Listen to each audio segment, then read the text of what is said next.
Serious redditors who have had to kill in self-defense, did you ever recover psychologically? What is it to live knowing you killed someone regardless you didn't want to do it?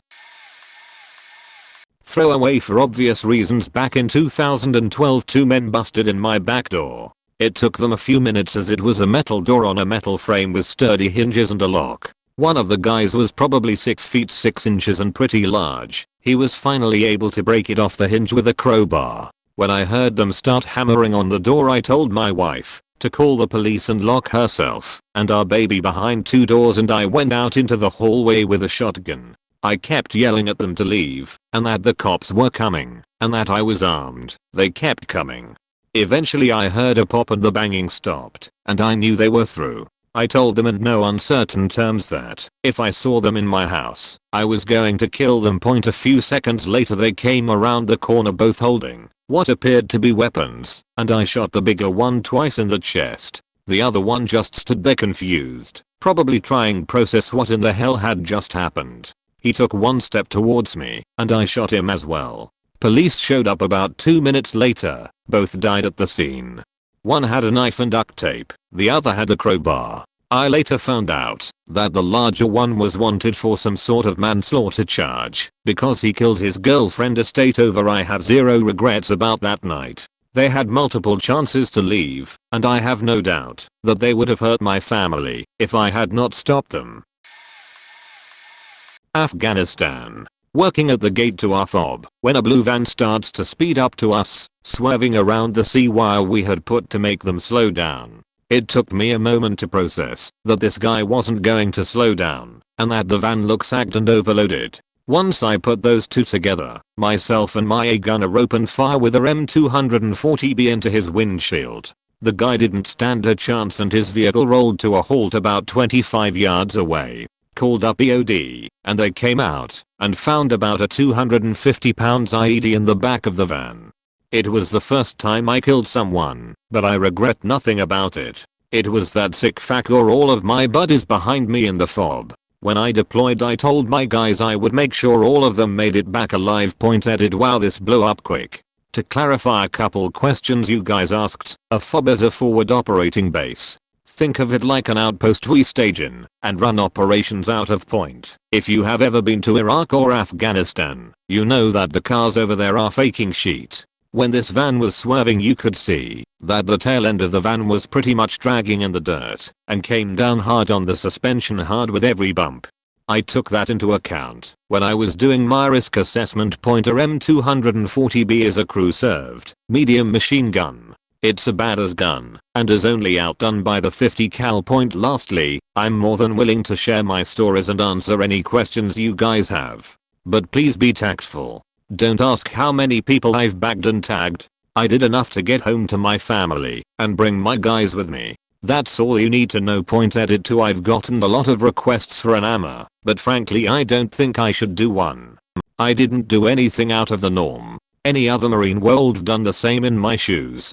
I appreciate the positive feedback. If anyone feels the need, you can message me, and as always, I answer any questions you have honestly, or if you just need someone to talk to. God bless and semper fi, you glorious Moffas. 22 vets commit suicide a day. Please help bring awareness to this issue, and if you know someone is struggling, help them. There are far too many good guys who make it home only to lose the struggle. Using a throwaway for personal reasons. I was getting out of the army a few years ago. I took my wife and kids home early in order to focus on getting out and finish selling the house before I completely left the area. I left both of my cars at home with my wife, had a buddy who was also leaving the army drive me around, so there was 0 cars at my house. Anyways, the front door opened to a hallway to go to the kitchen and back door and the stairs to go upstairs. I was sleeping on the floor in the master bedroom where the top of the stairs led because all my stuff had been packed except for a few knickknacks. And my .45 S&W M&P3 guys broke in that night, shattered my back door, big center window and door, which woke me up.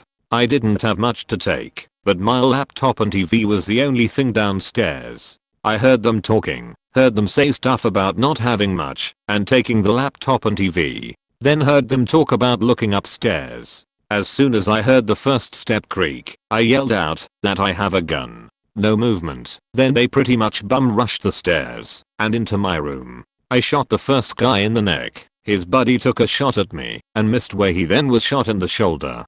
The third guy rushed back outside and left his buddies. The guy shot in the neck was dead instantly. Guy with a GSW in shoulder was withering in pain. Kicked their guns down the stairs and called 911. Cops were there in about 10 minutes. Took my statement, took my gun, and offered an ambulance.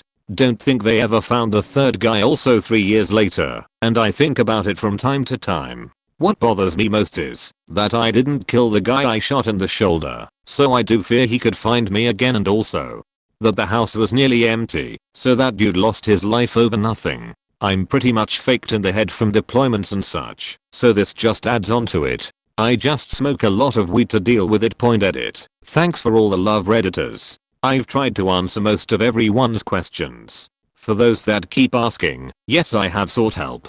I just don't prefer it. Some people take differently to seeing a therapist and whatnot. Not for me. I've found my own way of coping. I don't do copious amounts of weed, usually just choke at night to help unwind and sleep.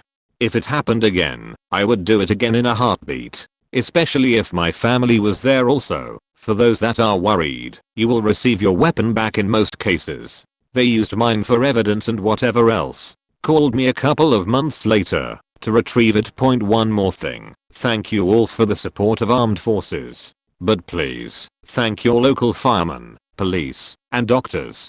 Those people save lives every day. I posted this on my previous Reddit about 11 months ago. This was about 2004 to 2006. I don't remember the exact year anymore. I killed a guy that tried to break into my apartment because he was wanting his wife that he had just beat the shit out of 2 AM. I hear them arguing. I could hear it through my bathroom wall. I shut my bathroom then bedroom to drown it out. 2:15 AM. She's banging on my door, broken nose, left eye swollen, and limping from tripping and falling to get out of the apartment.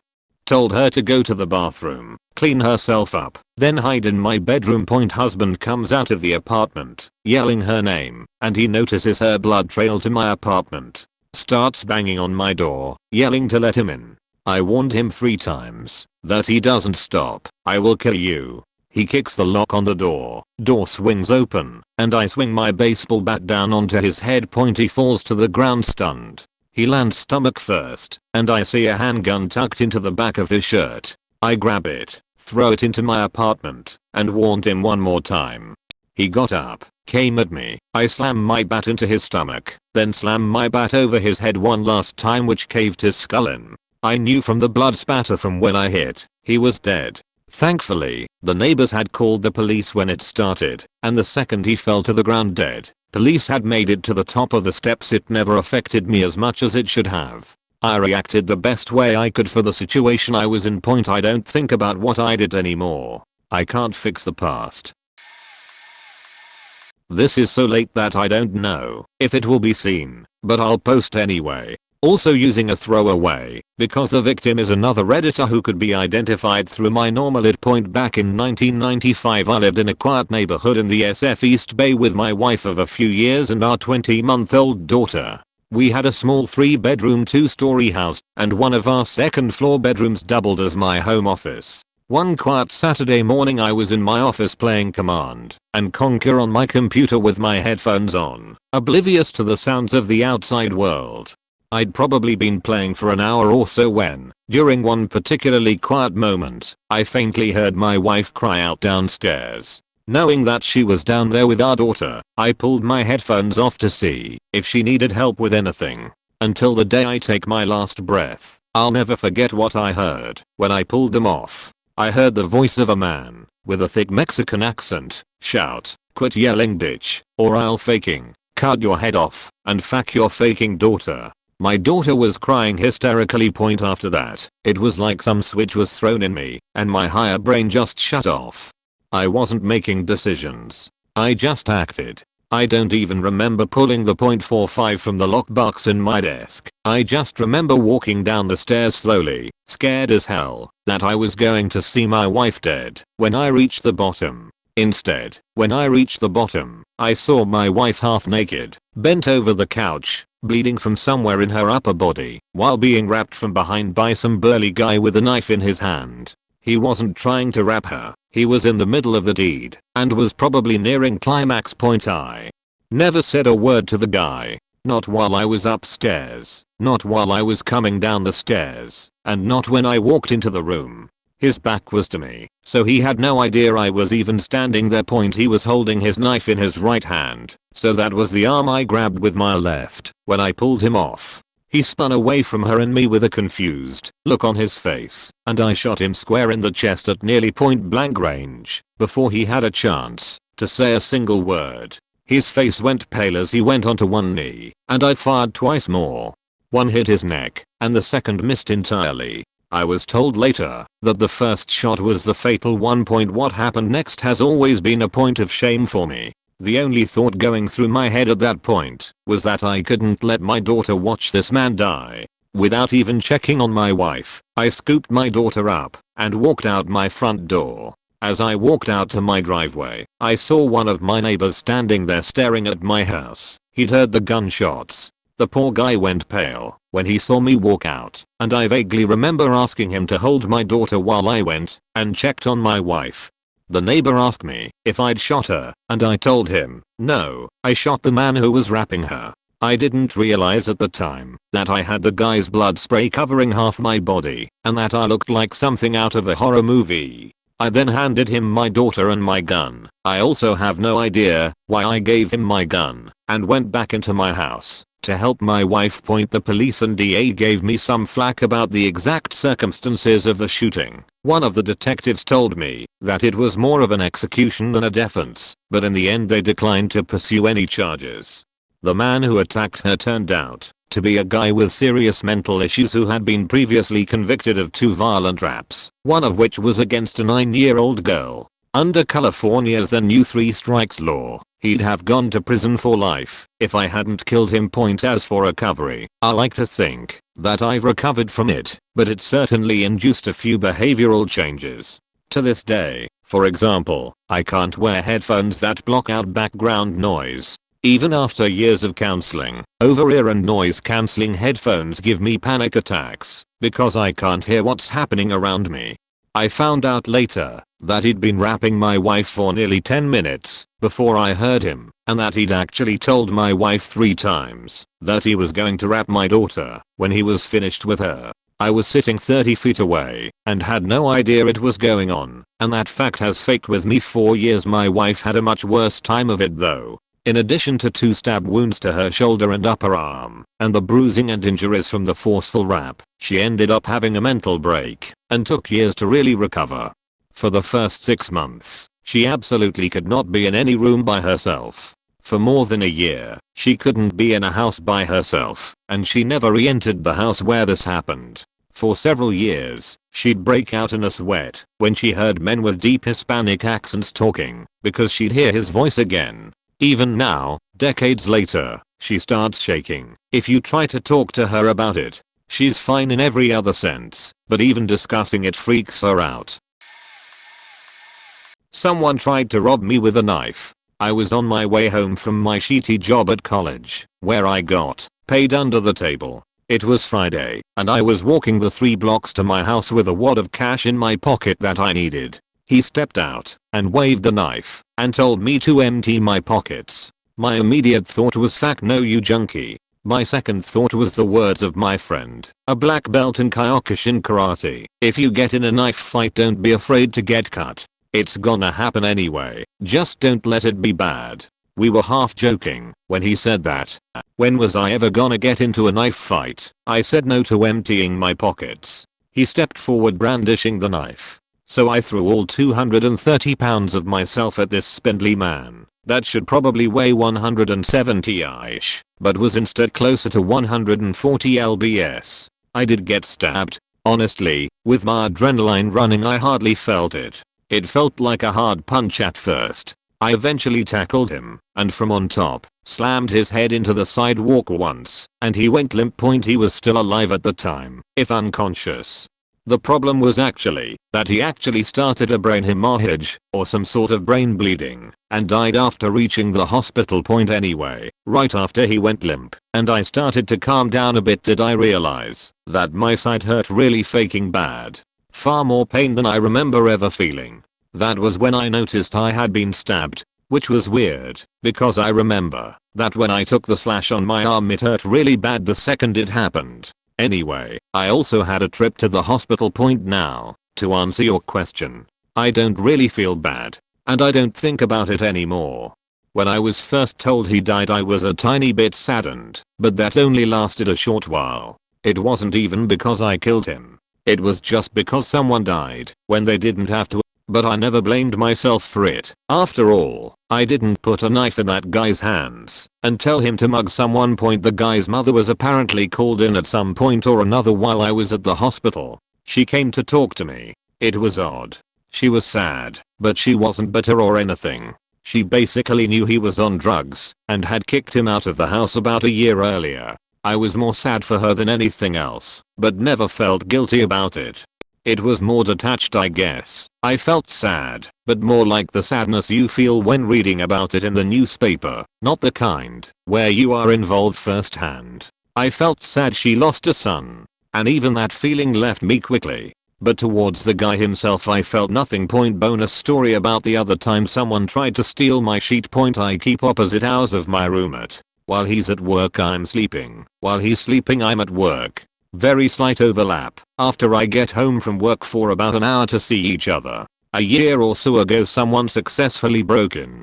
It's like 3 AM and the dogs start losing their sheet. I'm in my bedroom at the computer enjoying a little Diablo 3 Reaper of Souls, which was still pretty new. I take off my headphones and listen. Behind the barking I hear the sounds of someone walking around, quietly, but not quiet enough. I text my roommate who is asleep. He's a light sleeper and will have his phone right next to him. Then I call the police. I'm waiting in my room and I'm hoping my roommate is awake in his. The operator gives me the whole don't do anything, police are on the way spiel. I hear him for a minute in the living room and realize that he's probably taking the Sparks 360. Then he starts coming down the hall. Unfortunately, I couldn't telepathically give the message that we should do nothing and wait for the cops to my roommate. The dude rounded the corner and into the hallway and into my room, first room in the hall. When he stepped in he couldn't initially see me as the bedroom opens up towards the right, the way he was looking, and I was to the left, baseball bat in hand, machete on my hip.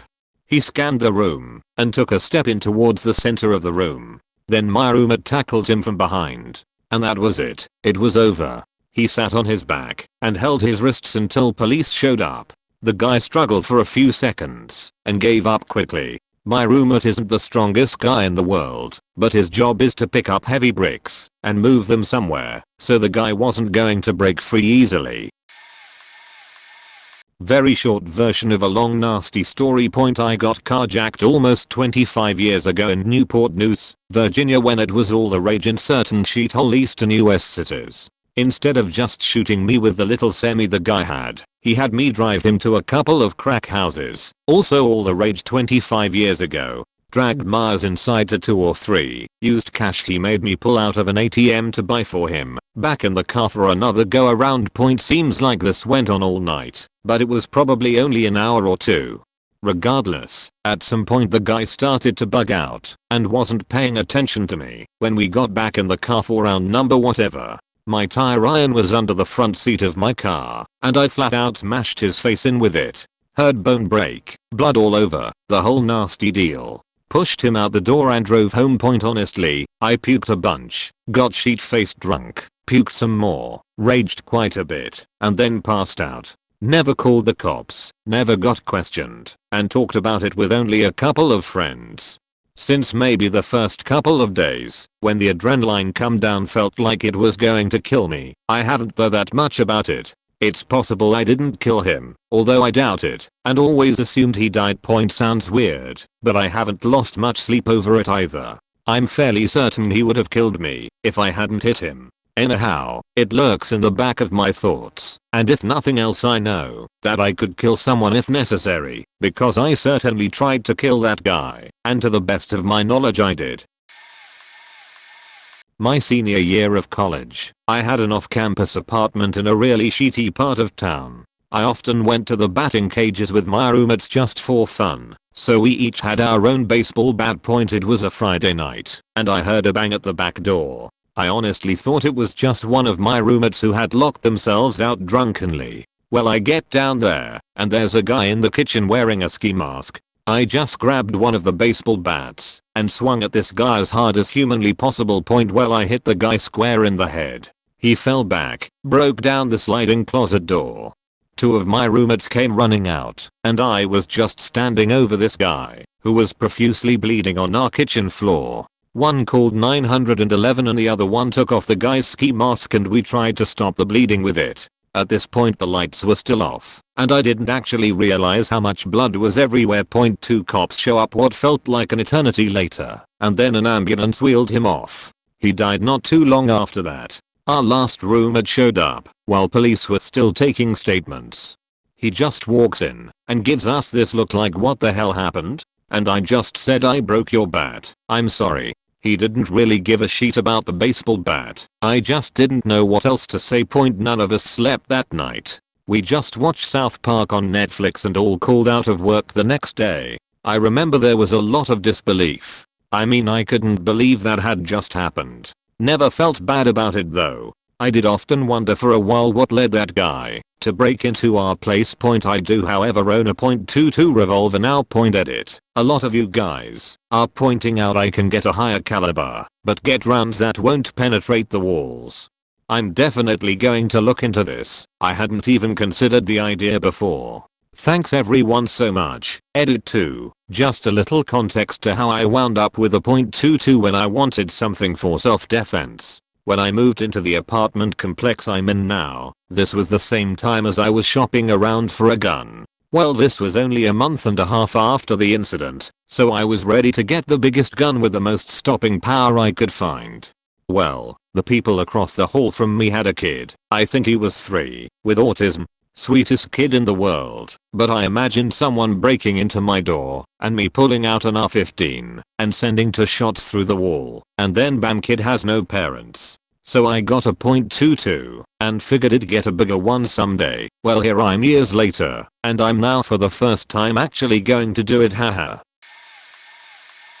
I'm 5'2" and weigh a little south of 100 lbs. I've always been on the smaller side and I used to always have earphones on. I was always decked out in nicer clothes. Looking back, I was probably an easy target. I've always grown up on the greener grass. My parents are both successful, and I'm an only child. It was a huge culture shock for me when I decided to go to college in a not so safe area. My school is a fairly high-ranked private school and probably the worst location of SoCal. Really high crime rates and all that fun stuff.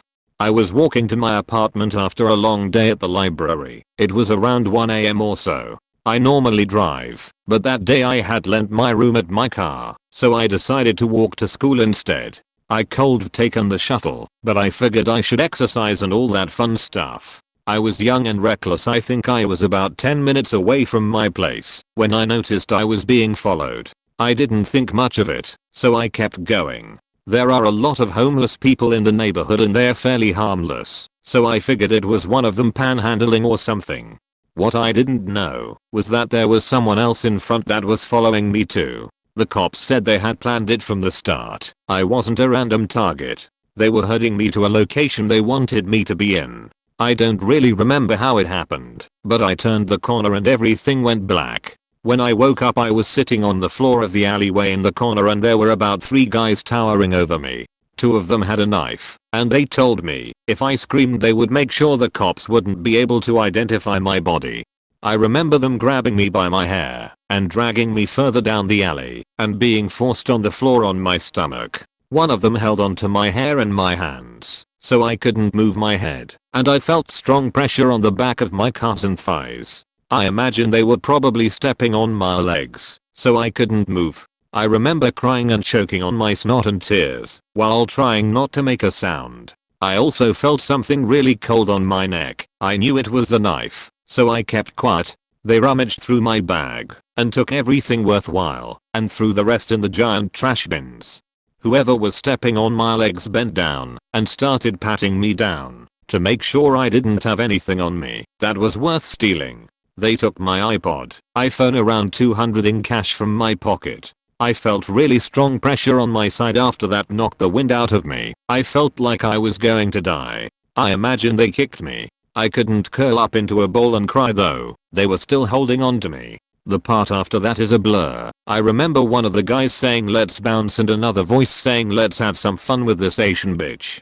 I think there was a small debate whether or not I was Asian. I'm half, but I don't really remember. I think my adrenaline kicked in when I felt pressure on my lower back and someone pulling down my jeans. I started flailing and screaming then. They kicked me a lot more and cut my shoulder from my flailing. I think that scared them. They weren't really planning on hurting me. I got an arm free and grabbed the knife by the blade. I remember it stinging and thinking yes. It was more of a I'm still alive than a yes, I can hurt these guys. I managed to wrestle the knife away from the guy holding my hair and tried to stab him. I felt some pain in my back, which later turned out to be stab wounds. What they don't tell you in movies is how hard it is to stab someone. I think I tried to stab his legs, his arms, stomach, anything I could reach. I couldn't fully get it in, but I knew he was hurting because he kept screaming. I think when I realized I had done something was when I felt the knife slide in and the other guys yelling and running. When there was no more pressure on me, I looked up and saw that I had managed to stab the guy in the eye. He stopped moving and just fell. I don't know if he was dead then. I want to imagine it was the shock that caused him to pass out. I started screaming and crying and yelling. I think I passed out too. I remember waking up to sirens and going to the hospital. I had multiple stab wounds and had to go through intensive surgery. I also had 3 broken ribs, a fuck ton of fractured bones and all that fun stuff. A couple days later the detectives on my case told me that the guy didn't make it and that they were sorry his shit ears couldn't rot in prison. I just remember thinking good, I hope he rots in hell. Edit, Grandma. Also, thanks for all the nice messages. It sucked and I still have, nightmares about that day. I don't think I'll ever fully recover from the experience. I always carry pepper spray and a box cutter knife with me. I would get a CCW if Cali wasn't such a liberal state. I've been going to therapy and I'm always so grateful I have such supportive parents who helped me get through this. Edit too. Sorry you think this is fake. I'm not here to gain your support or to validate what happened to me. I'm not going to take a photo of my stab wounds and surgery scars to prove my point. I don't know why there was no news report about it, and I'm glad it was never on the news. I had a hard enough time taking the witness stand and picking out the guy from a photo array. Also, sorry to the guy who gifted me gold. I'm sure it's really fucking awesome, but I think this account has got to go. All this hate mail really isn't doing me any good. Thanks for the support, guys. See you around.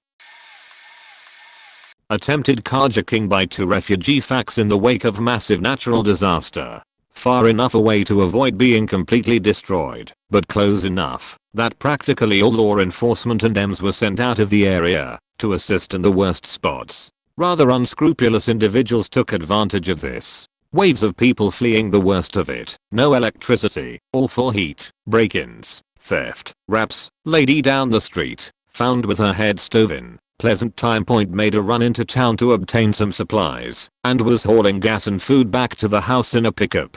Probably should have covered the bed, but in any case, got jumped at a stop sign by 2 guys, one with a machete and the other with what looked like a high-point handgun, both waving their weapons about and screaming get the fuck out of the car and related pleasantries. Fortunately, the Glock was right in the door. Felt like time slowed down. Remember seeing the gunman's eyes widen at the sight of it. Shot the gunman in the stomach and chest and hit the other in the chin.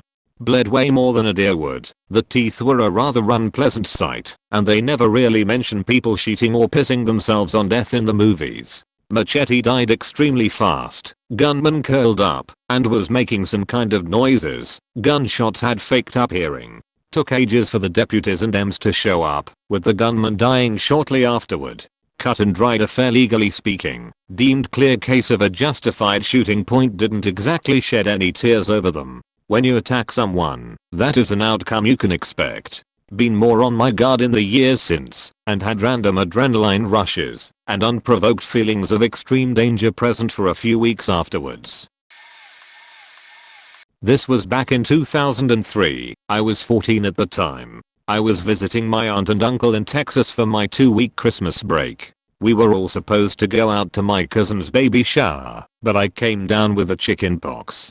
Being young at the time, I didn't want to go anyways. I convinced them to go without me. Ended up playing Halo for a few hours in the master bedroom when I heard a window shatter and the alarm start going off. I remembered that my uncle kept a gun behind the TV, so I grabbed it. It was some kind of revolver, no idea what kind. All I know is that the hammer was really hard to pull back. What seemed like 5 minutes later, I hear someone coming up the stairs and yelled at him to go away and that I had a gun. Being so young though, I had the voice of a little bitch and the guy probably thought I was bullshitting. When he got to the top of the stairs, I fired once and the recoil made me drop the gun, but I think I hit him somewhere since he fell backwards down the stairs. I never found out how the guy died, but I hope it wasn't from the gunshot. I called 911 and sometime later the police came. It turns out that this guy got out of prison a few days before. The guy was a drunk and managed to hit some delivery guy on a bike during one of his drunk driving routines. My uncle was his defense attorney. Turns out that it's pretty hard to defend someone when there is security camera footage of you running some guy over and driving away. Guessing that he blamed my uncle for the 5 years he spent in jail and decided to get revenge. Oh boy, here we go. My story is really different than all these home invasion robberies. First, I was defending my girlfriend from what was not an immediate, but which I thought was an imminent threat. Second, I didn't kill on purpose. Short version, when I finally confronted with a deeply heartfelt inquiry, not by tough love or aggression, my high school sweetheart, who was 17 at the time, about her self-destructive behavior, she had kind of a sobbing breakdown and told me she had been sexually molested by a family member starting when she was 5 years old.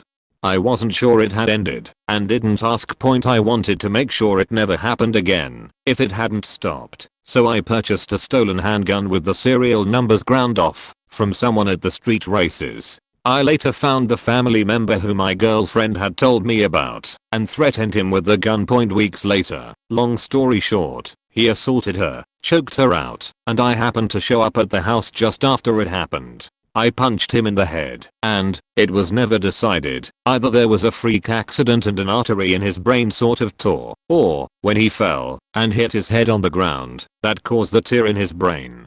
So directly or indirectly, it was my fault. If you Google it, you may find the news story. Because of all the circumstances, I, a meek guy who had been physically abused by everyone from my father to bullies in elementary and middle school, and who had never even punched anyone in the face, ended up in county jail for a bit as things were sorted out, and then served 12 months for involuntary manslaughter in what was supposed to be a minimum security Farmore camp. But the facility I went to also held more dangerous inmates, level 3rd. Edit. In reviewing this, I just realized I didn't talk about what happened in state prison because I assumed you, the reader, would know that. To put it lightly, you could say I was picked on more. I personally was terrified and worried all the time. The entire time. Did my girlfriend's family member dying mess me up? Not at all. It was an accident. After all. What was scarring for me personally was the experience of everything, starting from my dad being ashamed and indescribably disappointed in me for doing what I did, on through being locked up and picked on by so many other people. I did not fit in because I wasn't a street kid at all. If you compare to the movie Stand By Me, I was more like Will Wheaton's character, not like River Phoenix's. So, I was an easy target. I didn't come out tough or tattooed or badass. I just came out wounded inside. Edit. Just occurred to me, I might more accurately have said more wounded inside. I had never been in any kind of trouble before then, and afterward I didn't get turned into a jail kinda guy. No one who knew me before it happened would ever have guessed I would experience what I did. And no one who has met me afterward would guess I had gone through it. I was, and am, a very suburbia type sensitive person who hates conflict and likes everyone to feel happy. I've spent my whole life looking for a true friend of the kind I had in childhood and to recover the high self-esteem I had as a young child. But for me, it's like I've gotten set back further and further. Everything was cool, and then first my dad, then bullies at school, then professional bullies. I've come a long way since then and grown a lot. But it would be great to have a best friend, like I did in childhood. The kind of friend, I had them both male and female, where you can hang out all day, riding bikes and doing anything, and just feeling like you're on an ongoing adventure. Where you both actually care about each other like siblings. Siblings you like. Anyway, that's my story. At least, my story this far. Still trying. I work graveyards at a gas station in that grey area part of my town, where a good neighborhood is immediately bordered by an extremely bad one, so I see all sorts of shit, both good and bad. A couple years ago, 4 to 5 now maybe, I usually try not to think about it. I was in the back room stocking, and hear the front door open, so I come out face first into 2 younger guys running in with guns drawn. I carry, but I'm not the idiot that thinks he can draw, ready, aim and fire before someone with a ready weapon kills me, so I put my hands up and stop moving. Guy 1 keeps coming and grabs me by the back of the shirt, while Guy 2 peels off and starts grabbing all of the Newports and scratch tickets. Guy 1 puts the gun to the back of my head and brings me around to the register area, where I open the register. He pulls me to the back of the register area by the cigarette display, and his friends moves over to empty the till point. While they are changing places, Guy 1 says, "Hurry up blood, let's murk this fool," or something very similar, and gestures with his gun in such a way that I got a look at it. He had no magazine. His friend may have, but he was facing away, on one knee, with his weapon stuffed in his rear waistband with his faking comically long shirt over it. Unfortunately for them, my CZ75 compact most certainly did. I smacked Guy 1 in the head with right hand as hard as I could, and drew while shooting upwards at him. I wasn't really aiming, just fired twice into center of mass from just above my hip. First round caught him in the upper sternum/collarbone area, and the second caught him in the base of the neck, and traveled upwards through his skull, before finally ruining the Marlboro light display with bits of his head. Oddly, those cigarette cartons with the red on the white and gold are my clearest memory of that night. I spun towards Guy 2 and fired 3 more times, catching him once in the upper abdomen and twice in the chest. I immediately called 911 and then proceeded to sit on the floor in silence for the 10 minutes it took them to get there, shaking. After all, the adrenaline was wearing off. All said and done, I was questioned for about 20 minutes, and my weapon was confiscated for the duration, but other than that, and a month of nightmares, I was fine. Nightmares stopped once the detective in charge of the case let me know that I wasn't the first store they robbed and killed or severely beaten the other checkers. Then I was just glad that I'd removed trash like that from the world. Can't hurt anyone now. P.S. Honestly, most of my memory of that night is a big adrenaline blur. Only reason I have any real details besides idiots with empty guns rob someone with bullets is because of the tapes and police reports. Except the cigarettes. If I ever need a justice/murder boner, I remember the Marlboro Light said it. Formatting. I struggled on whether to answer this or not, and I'm using a throwaway. Pretty much everyone I currently know, including my wife, doesn't know about this. Also typing on a phone, so pardon spelling oddities. About 15 years ago I was living in the western US, intentionally vague, by myself, and had just gotten an apartment about a week earlier. Nothing remarkable to speak of neighborhood wise. It wasn't awful, but wasn't great either. Well, one night I'm laying in my bed trying to fall asleep, probably 1 AM or so, and I hear what I think is movement in the living room. I go still listening carefully, and then I hear the sound of someone stumbling over one of the boxes still in my floor. Fuck. Someone is in my apartment. I feel around for my knife, but remember I left it in the living room to cut open some packages. I don't know what to do, lie and say I have a gun and hope he doesn't call my bluff. Charge out there like a wild man and hope he doesn't have a gun. Instead, I hope this person will just realize I don't have anything and leave. I get out of bed and slide behind the opposite side of the bed. Door was left open and opened out instead of in. My heart is beating so loud I'm having trouble hearing the intruder move, but then I see the slice of light coming into the room expand, and I see a shadow. He's coming into the room. I quickly slide to the end of the bed in hopes of getting the jump on him. I see him go toward the bed with something in his hand, but I can't tell what, and I decide my best chance is to try and overwhelm him with violence. Point here is where I should mention, especially since it became pertinent later, I was at the time an amateur heavyweight fighter.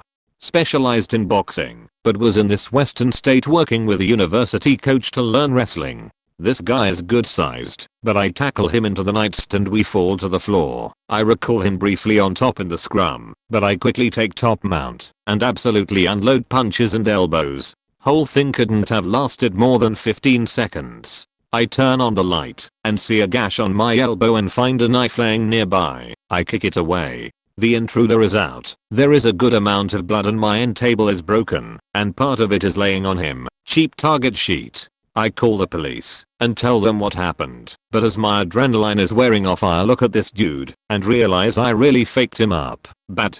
I recall the moment I realized it and said to the dispatcher I think he's dead.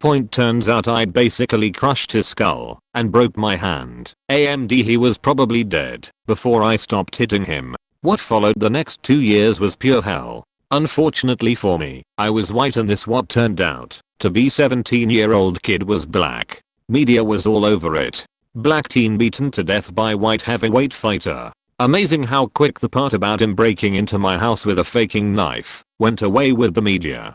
Police had quickly decided no charges would be pressed against me, but the media circus created a lot of pressure so I got brought in for more questioning. Local black leaders were saying it was murder and calling for my arrest, saying this was just a young man who had made a bad decision and he didn't deserve to be murdered in cold blood. My work let me go. They were getting threatening calls. The coach I was working with said the university demanded he stop working with me because they didn't want the press saying they'd trained me to kill. I lost what little I had and was having to couch surf with gym buddies and go out in hooders so I wouldn't get spotted cause the faking media had turned me into James Earl Ray and had turned this kid into Jesus. This went on for months. Luckily a lawyer took on my case free of charge and he was damned good. He did some digging, and it turned out the occupant of my apartment before was a 21-year-old girl who had been being stalked by this guy. She'd quit her job at the mall and broke lease to get away from him, but she was why he was there. She came forward and talked to the police, who honestly were good to me, but were under insane pressure, and they formally dropped all charges. The media backed off a bit at that point as well, but the black leadership wasn't done yet. They came out saying I was now trying to kill his character too, and then his faking mom pressed a civil suit for wrongful death against me seeking a $5 million settlement. It never made it to court, thank God, and I got the fuck out of that state and moved somewhere where no one knew me and started going by my middle name.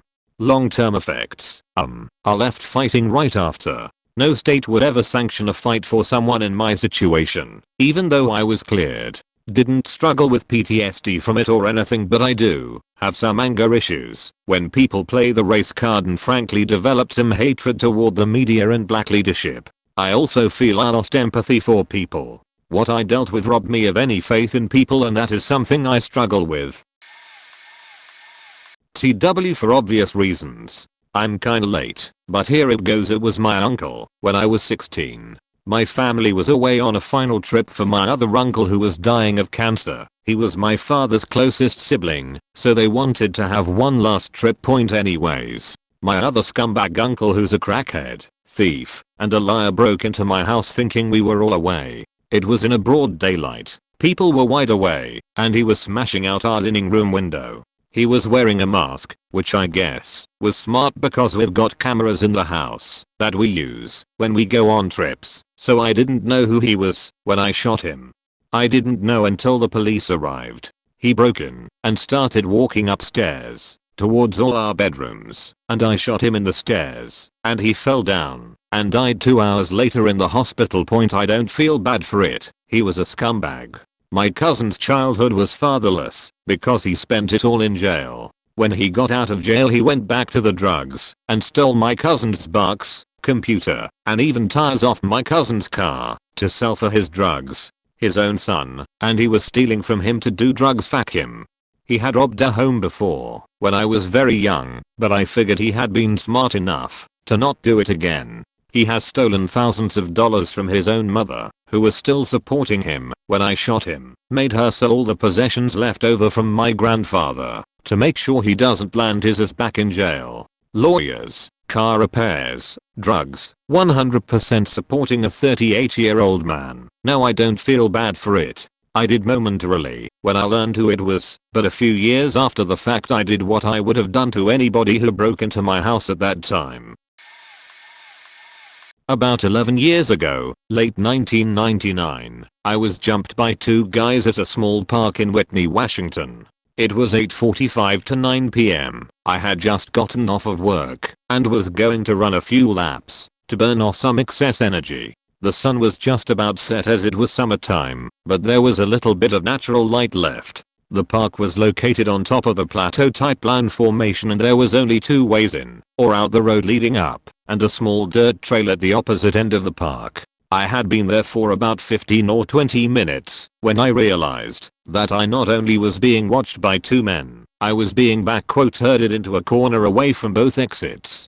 Initially, I told myself I was being paranoid. I picked up my pace in the direction of the dirt path and that's when one of the guys started running at me and I knew shit was really going down. I started running full tilt toward the dirt path at the end of the park. Unfortunately, he had a good angle on me and slammed into my hip/lower body and took me to the ground. At this point, my memory gets very hazy. The first guy who got to me was unarmed. We struggled on the ground for a few moments. Yes. One thing I remember specifically about this moment was that when you're in a life or death situation all bets are off. I was scratching his face and gouging at his eyes and pulling his hair and was basically just going apeshit to get away. Shortly after getting tackled, the second guy arrived and he was armed with a knife. I was still struggling with the first guy when I was first stabbed, total of 3 times, in the right thigh. I'm not sure if didn't want to kill me or if he had poor aim, but I was fortunate I was not stabbed in the throat or stomach point. The third time I was stabbed I thrashed and my second assailant lost hold of the knife. I picked it up on impulse and hit him with the butt of the knife in the temple repeatedly until he stopped moving. To be honest, my memory of actually ending his life is almost non-existent. It happened very quickly. His buddy booked it after his companion went down, and I was left at the park with 3 serious stab wounds and a body. This was before I had a cell phone. It was the 2 hours it took for me to get help that have stuck with me over the years. I remember being so scared that I was going to jail, being so scared the other guys was coming back, and overall just being so faking scared. Point at the end of the day, I don't regret what I did. I was not only threatened, I was actually attacked and wounded. I simply defended myself to the best of my abilities. The long-term damage mostly has to do with paranoia and concerns to be followed and watched. This isn't my story, but my dad's rather, hence the throwaway account. My dad is a cop in a bad town nearby to where I live. Anyway, one day he and 3 of his partners get a call to go to a mother's house that a crazy son, not a teenager, but a grown man, broke into and turned the gas on, threatening to blow up the place. They enter the house and see this guy sitting on a chair with folded arms. They try to talk some sense into him, but he isn't nearly having it. So 2 guys go to grab him, and he jumps up, flinging them both into the wall like rag dolls, revealing that he has a huge kitchen knife, and then begins to rapidly stab one of the men in the head. My dad draws his gun as soon as he sees this, just as the man turns to stab my dad and the 4th partner, and he shoots him straight in the eye socket, and he drops immediately. My dad doesn't seem to have any PTSD or anything that I've noticed, and this happened around 15 years ago. Turns out my dad's partner was only stabbed in the head once, and it was a grazing slice. All the others missed. 2 of his 3 partners were fine, but the one standing next to my father, I think, left early from the force due to disability from not being able to hear out of his ear anymore or something like that. An autopsy also revealed that the guy that was shot's skull was so thick that if he was shot anywhere else in the head it probably wouldn't have broke his skull. My dad says he never wanted to kill someone more in his life. I did my basic training as a policeman, South Africa, in 1994, and also a SWAT course tagged on at the end of training, and I was doing my mandatory stint in uniform before I could move on to a specialized unit, forensic artist. I was still busy with my orientation week at the police station and wasn't supposed to go out on any patrols for at least another 2 weeks, but a senior officer asked me to go with him to drop off awaiting trial prisoners at court because he didn't want to / wasn't allowed to do it alone. I went with, and on the way back, a block before turning into the police station, a pickup truck with 4 armed guys on the back and 3 in the cab drove past. They were being tailed by a tow truck driver who shouted that they had robbed a nearby casino. We gave chase at a ridiculously slow pace and way closer than I ever wanted to get. My driver was shot in the arm, but kept on driving. I remember vividly how silly and made up it sounded when he shouted ouch. There was no Hollywood AARGH or anything, just ouch. I also remember the sharp sting of the fine mist of glass on my face. I shot the driver in his shoulder, or that's what I thought, and their vehicle came to a stop against a heap of building sand on a sidewalk. The driver died later the same day, but I wasn't told until much later, when my statement was taken down. Apparently I had managed to shoot him twice and the one shot missed his spine by very little. I also shot the guy who jumped off and ran while pointing his gun backward at us. He died at the scene and I could see the life disappear from his eyes. When I checked his pistol, it turned out that it had jammed severely, and the reason that he never fired at us while running away was suddenly very clear. I've only ever felt guilty about not feeling guilty. I don't even like watching prank shows on TV because I empathize with the victims too much, so not feeling even a little guilt still puzzles me. I'm not a psychologist, but I'm pretty sure that I should be well past denial by now. The guy who was driving that day was shot a few years later in a gang-style hit as he stopped in his driveway at home. He was always involved in weird secretive meetings and things while I waited in the patrol vehicle. I killed 2 men while I was in college back in 2006. I'm from Texas, and as you all should know, guns are prominent here. I had probably 8 to 10 guns in my house at the time of the break-in, and thousands of rounds of assorted ammo. I have my concealed carry, was part of a sportsman/gun club with my dad before moving out, and have taken multiple firearm training courses. My dad is also a gun nut and a conspiracy theorist, so I was raised to be prepared for a lot of situations that you hope to never encounter. These guys really couldn't have picked a worse person to try and rob, but they picked me, and it cost them their lives. I was living in a shitty apartment about 20 minutes from campus. It wasn't nice at all, and right on the edge of the really bad part of my area. Nobody really knows why they decided to rob me. My best guess is they thought I was selling drugs, as my neighbor did, and we chilled a lot. So it's about 12:30 am, and I'm sitting in my room playing Oblivion as it had just come out. My window to my room overlooks the staircase, but is unreachable from the stairs, which makes a really good vantage point. I hear 2 sets of footsteps coming up the stairs, and it just sounded odd, like they were trying way too hard to be quiet. Any other time I probably would have assumed it was my neighbor bringing a girl home or something. Now obviously these guys were fairly unintelligent as they were robbing a 2nd-story apartment, which to me sounds like a bad plan. As I peeked out my window I saw one had a hammer and the other had a big hunting knife. My stomach instantly dropped, and I grabbed my Glock 17 out of my desk drawer.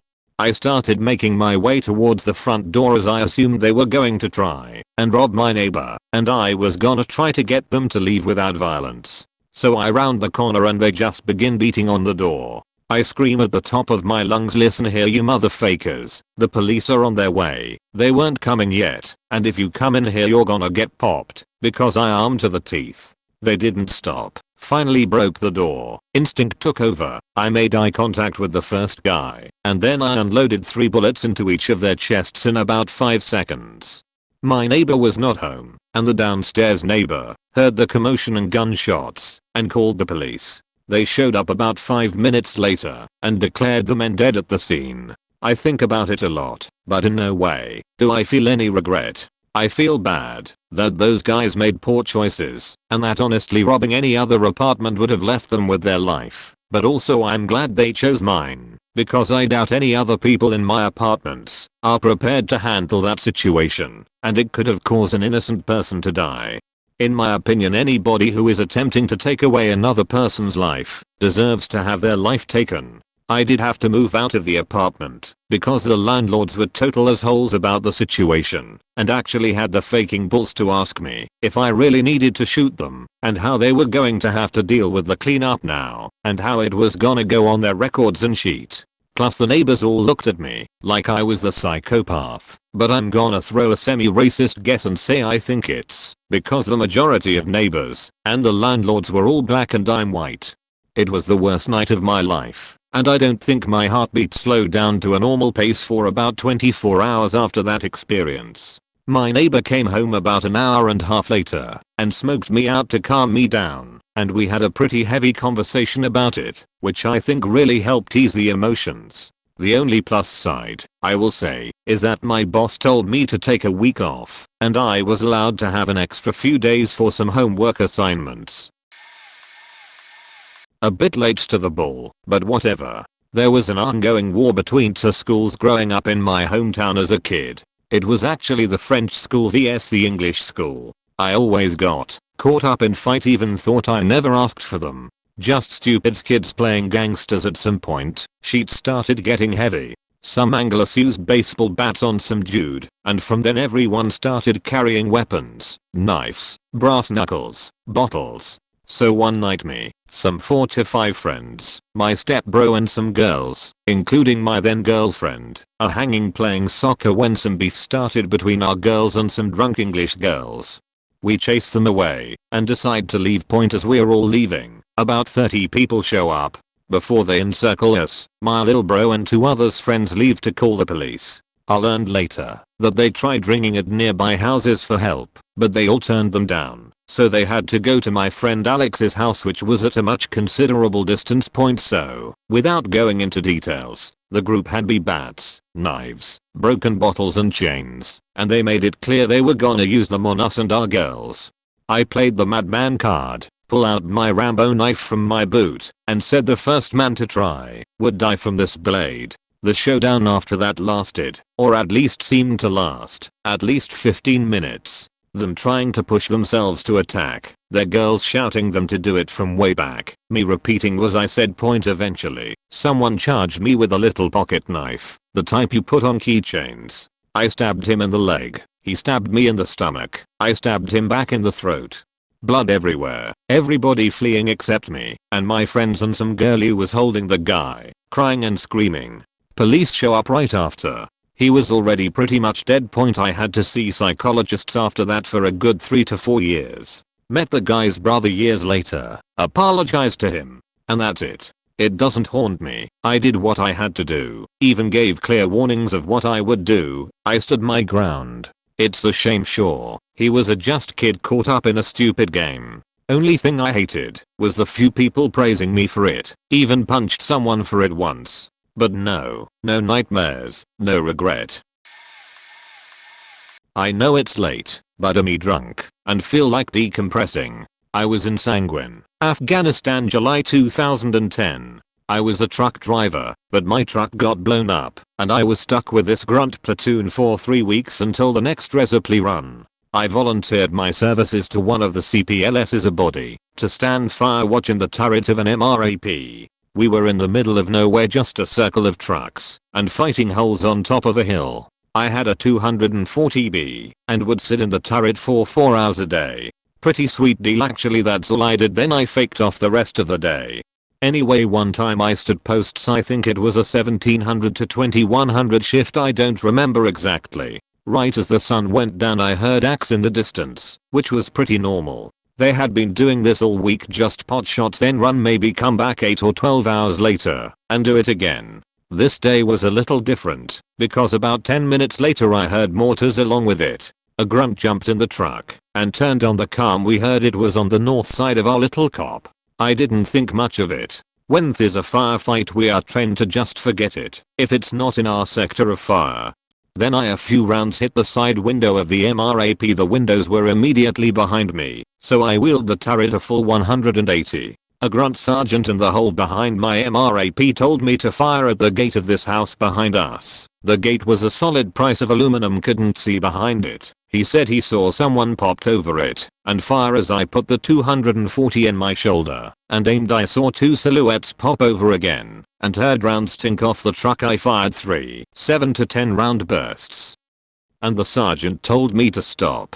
About 20 minutes later, when the fire stopped, a few grunts went to the house to check it out, came back and told me there was 3 dead behind the gate, 2 with axe, 1 RPD. Those were my first 3 kills that I knew were 100% mine. All the others I had fired at, there were 3 or 4 different guns on, so who knows who got them, but those 3 were 100% mine as I was the only one who fired on them. I thought it was cool at first, honestly, but I think that was just my conscious mind trying to make me feel better. Since I've been out, I have been diagnosed with PTSD and have issues with addiction so bad I had to move to a different state so I can avoid it. I think it did something to change me subconsciously that I cannot understand. I remember the day July 5th. I remember the song on my iPod when I shot them. When the Man Comes Around by Johnny Cash. It's just weird because I feel so much, but at the same time I feel nothing. Work the night shift, so I normally get home around 1:30 am, and most times my mother is asleep this time. However, I could see the living room lights were on and 2 big shadows were moving around in my house. This was extremely out of the ordinary, so I clipped my Smith & Wesson SD9V from my holster and slowly peeked in through a window. There were 2 guys in their mid-40s in my living room throwing things around and rummaging trough drawers. One man had a handgun and I figured I could wait and call the police from outside the house and keep an eye on them to make sure they don't head for the bedrooms on the 2nd floor. However, when I glanced to the couch, I saw my mother huddled with my 12-year-old niece who must have been spending the night. I knew if I waited for the cops this could go south. Before they got there, I was able to signal my mother to cover my niece's eyes and ears. I waited till the 2 men were on the far side of the room. I turned the door knob and burst into the house with my weapon pointed at the man with the pistol. I told him in a surprisingly commanding voice to drop his weapon. Then it happened. It felt like slow motion. I saw his arms start to flick upward and I fired 3 rounds into center mass. The second man reached behind his back and I had no choice but to put 4 rounds into him. What I can tell you is it's not like the movies where a person dies instantly. In real life, people gurgle, cry, asks for family members, ask you why you did it, and so on. The way I see it is I killed these people, and by doing so I prevented the deaths of others who may have ran into them if I did nothing. The sheepdog analogy seems to work pretty well. If I didn't make the choice to pull the trigger, I would have been killed along with my family.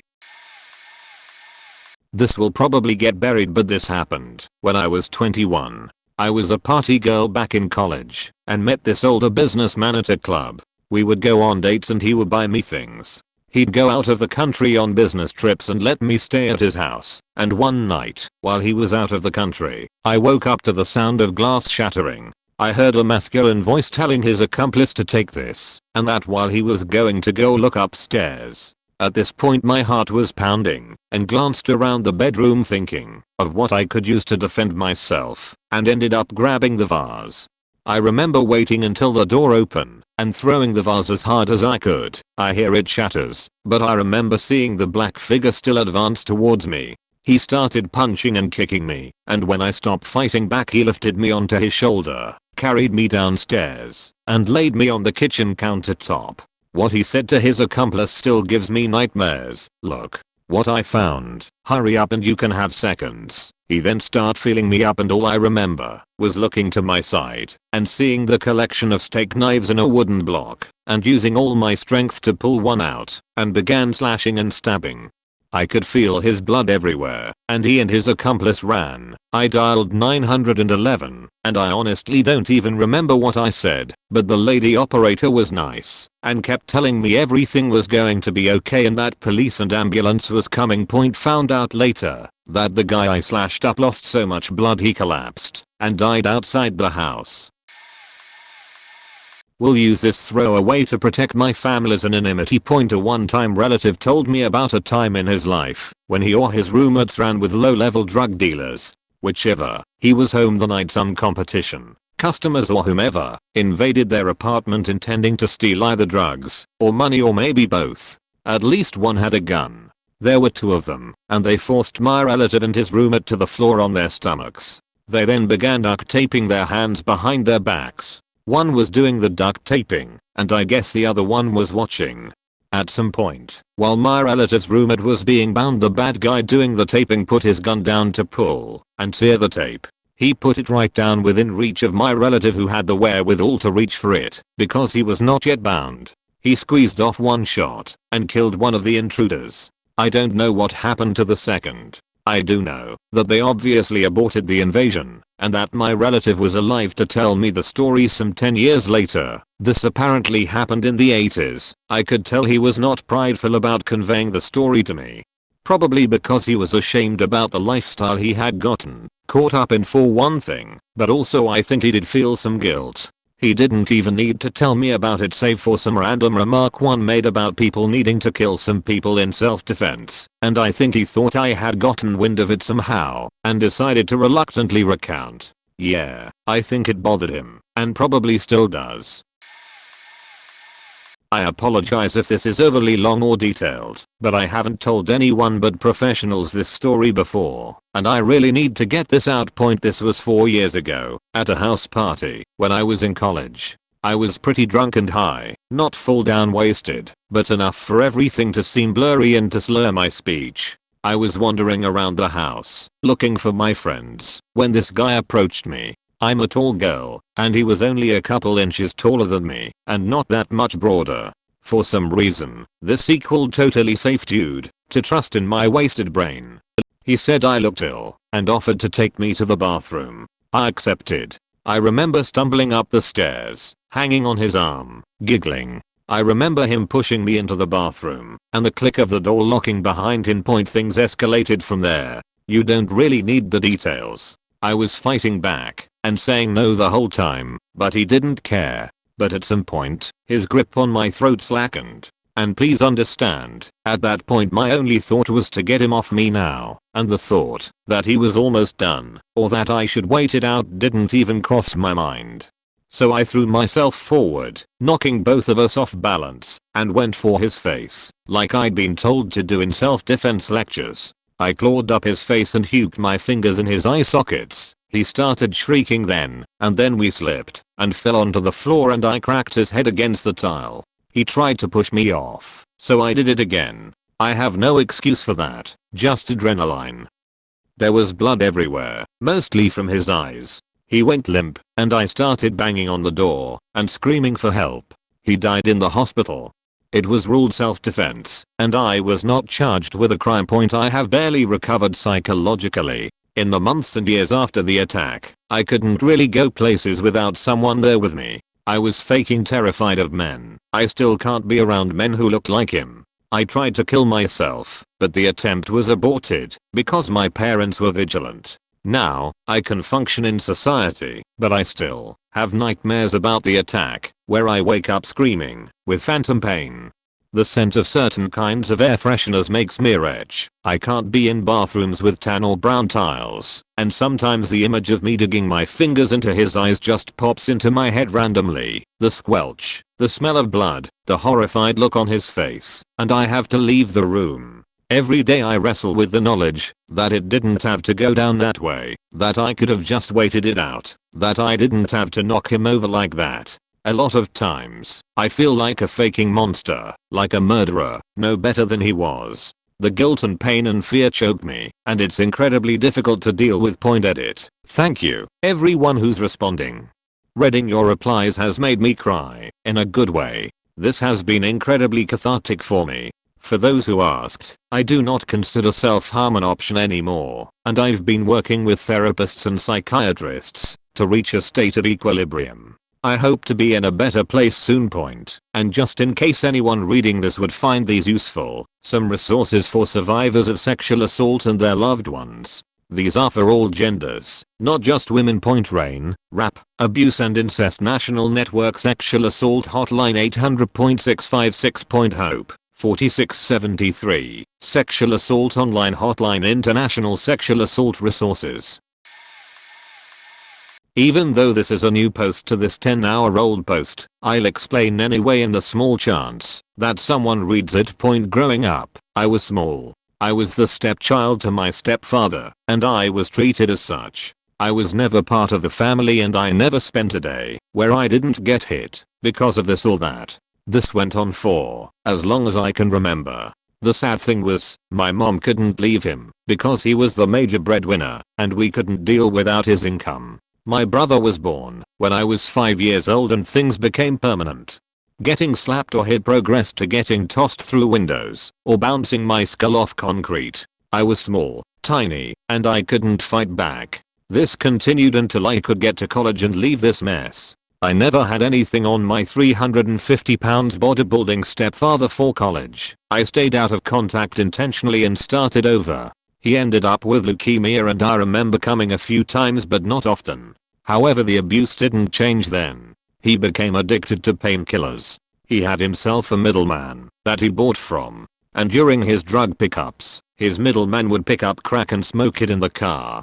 Which resulted in my stepdad taking a hit, and he was uked. He tried to hide it, but I knew too much from substance abuse training in college. I don't think I would have come back if it hadn't been for my mother. She had a valve replacement with complications that lead to her having end-stage kidney disease. She needed someone to take her to appointments, take care of her, and take her to dialysis 3 times a week. He wouldn't do that, so I moved back in. I assume it was the paranoia from the crack, but one day he did something and everything changed. I had my room, and I heard my mom kinda yelp. It didn't sound like pain, but I wasn't sure what it was. I just listened, and I heard it again, and unlocked my door and came out. He was attempting to kill my mother's puppy with a steak knife. My mom was in between him and the dog, trying to get him to stop. I came to the situation and I simply got his attention and told him to go to bed and sleep it off. He turned and focused on me instead of the dog. Now I was wearing shoes and he was wearing socks. This is important, as you will see. He tried to lunge at me with the knife and I simply stepped backward on the hardwood floor. He, however, slipped in those socks and caught the corner of his eye and orbital socket on our wrought iron and tile dining room table. It tore an inch-long gouge, and that was it. He was bleeding, and now it's time to kill me. I ran for the living room and tried my best to protect myself. I had just had knee surgery and had a PICC line in my upper right arm, and in my mind, these were the things to protect. He came running towards me as I balled up near a corner and started punching me in the head.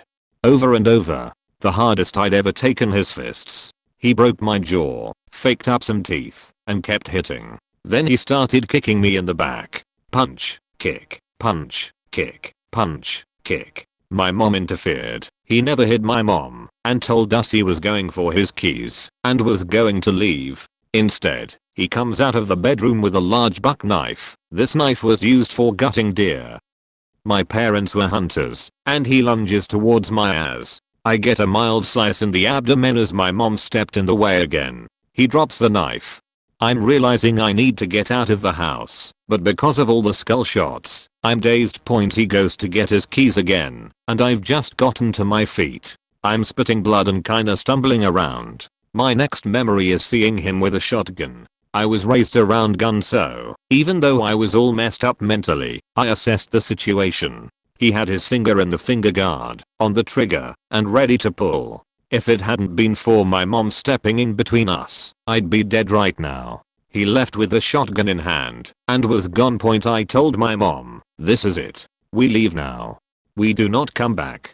I'm done, and if you don't come, we are done. She agreed and we grabbed an overpass bag, the dogs, and left to stay with an aunt he knew nothing about. Once I got there, I called the police. They came, got a statement from me, got a statement from my mom, my witness, and took pictures of my entire body. They then sent me to the hospital and everything that was broken was recorded and sent to police. Ribs, orbital bone, jaw, tooth, vertebra, tailbone, all broken one way or another.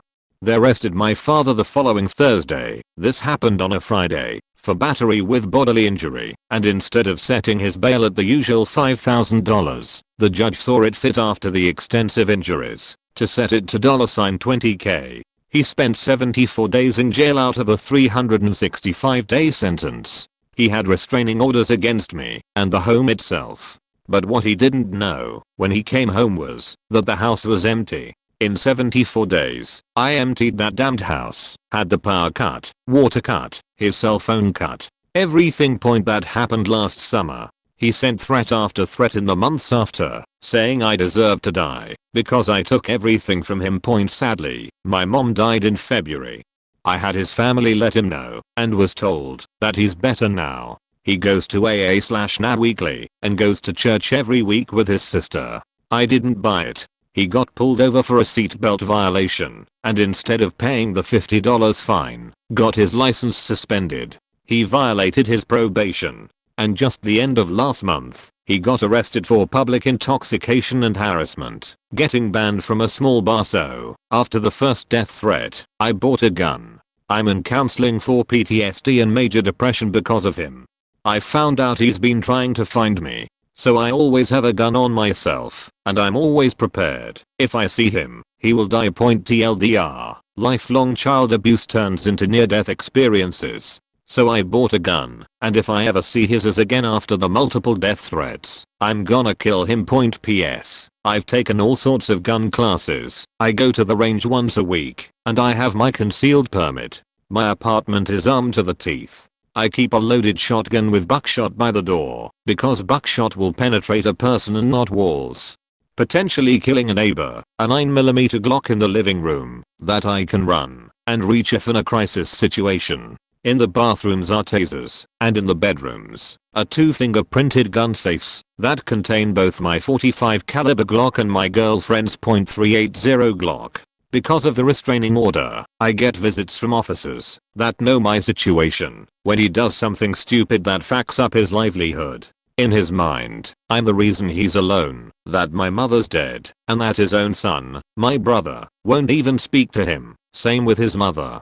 You might call this overkill, but try having severe PTSD and nightmares nightly, crying daily, forcing yourself to sleep with a pillow and your head against the dead bolted and locked front door some nights, so you can awake when any vibration is felt, like someone closing their door, opening the main hall door, or coming up the stairs.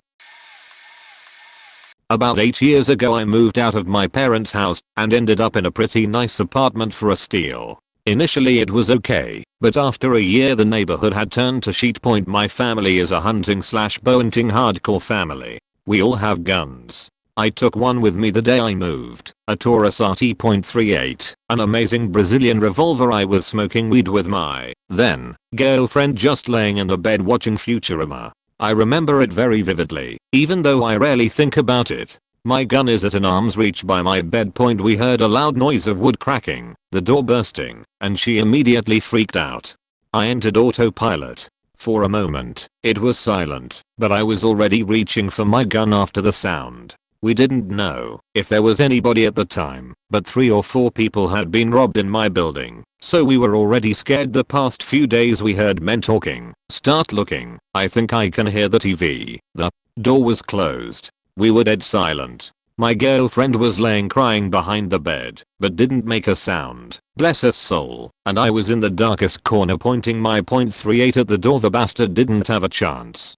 The moment he opened the door with his gun in his hand and gazed at the only dim light with a blunt underneath, I opened fire 2 times and hit him both. He tried to grab the door to hold himself, but it flung open and he fell. His gun, a 9mm, slided to me. He didn't make any sounds that I recall. I later realized I was very deaf and hearing a slight zzzz. I ran outside the room with gun up and shot at one other guy running outside my door. I have a clear view of the front door from my room with door open.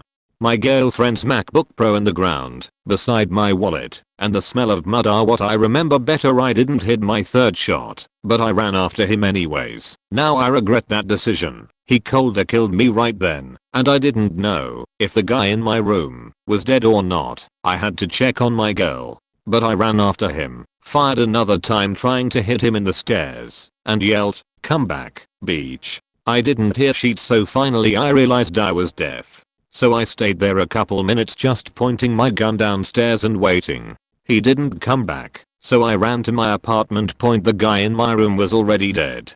My girlfriend was sitting in the bed crying and just staring at him. I grabbed her up and took her to the living room. Then I flushed every piece of weed I could find, hid my bong inside the washing machine underneath the dirty clothes, and called the police. By the time the police arrived, everybody in the building was by my door. I had my girlfriend stay with an elderly friendly neighbor and tried to explain everything that happened. Unfortunately, the laws in my country are not top notch, so I actually was arrested for 24 hours, went to court, and only 5 years after that day I was completely free.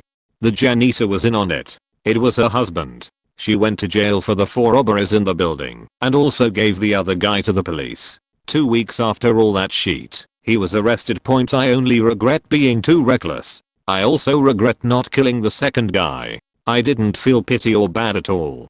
Who knows what he would have done to my girlfriend. I would kill him 10 times out of 10. I was threatened during the legal process, and I'm pretty sure it was their 17-year-old son in the phone. I listened to 2 minutes of threats and just turned off the phone. What I should have said was, "I'll be ready and waiting." Just like I waited for that dumbass father of yours to come, and I squealing like a pig.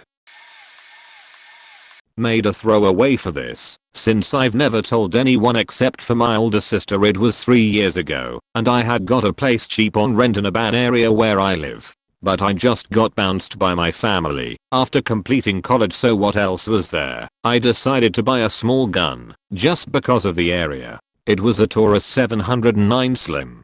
My older sister moved in with me because of some situation with her boyfriend, and she helped me pay for essentials. Helpful of her. There was large talk of crime around the street, which tolerated my existence so far. Someone robbing houses in a rather orderly fashion.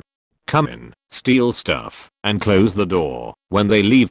About 5 months after I moved in, my sister moved back with her boyfriend. The night after, I just got home from work and browsed Reddit for a bit and went right to bed afterwards. It was 9 PM. Shut up, I sleep early. Completely pitch black in winter. I wasn't sleeping though, because I had to pee, but didn't want to get up. Then I heard the sound. The distinct sound of the creaky door opening in the back. I reached into my backpack on the floor next to my bed and grabbed the little fella. I went downstairs, making as much noise as possible. I didn't scream I had a gun, but I did stop and clicked the safety off as loud as possible so they could hear. Then, the man said, "Stay back, or I'll faking cut you." He obviously didn't hear the click. I turned from the stairs into my kitchen and took a second to aim and shoot. No questions asked. I got him in the stomach. He ran outside, but tripped on the doorstep thing on the floor. He didn't get up. I called 911 and waited for them to come. I kept the gun trained for a few minutes, but dropped it and fell over.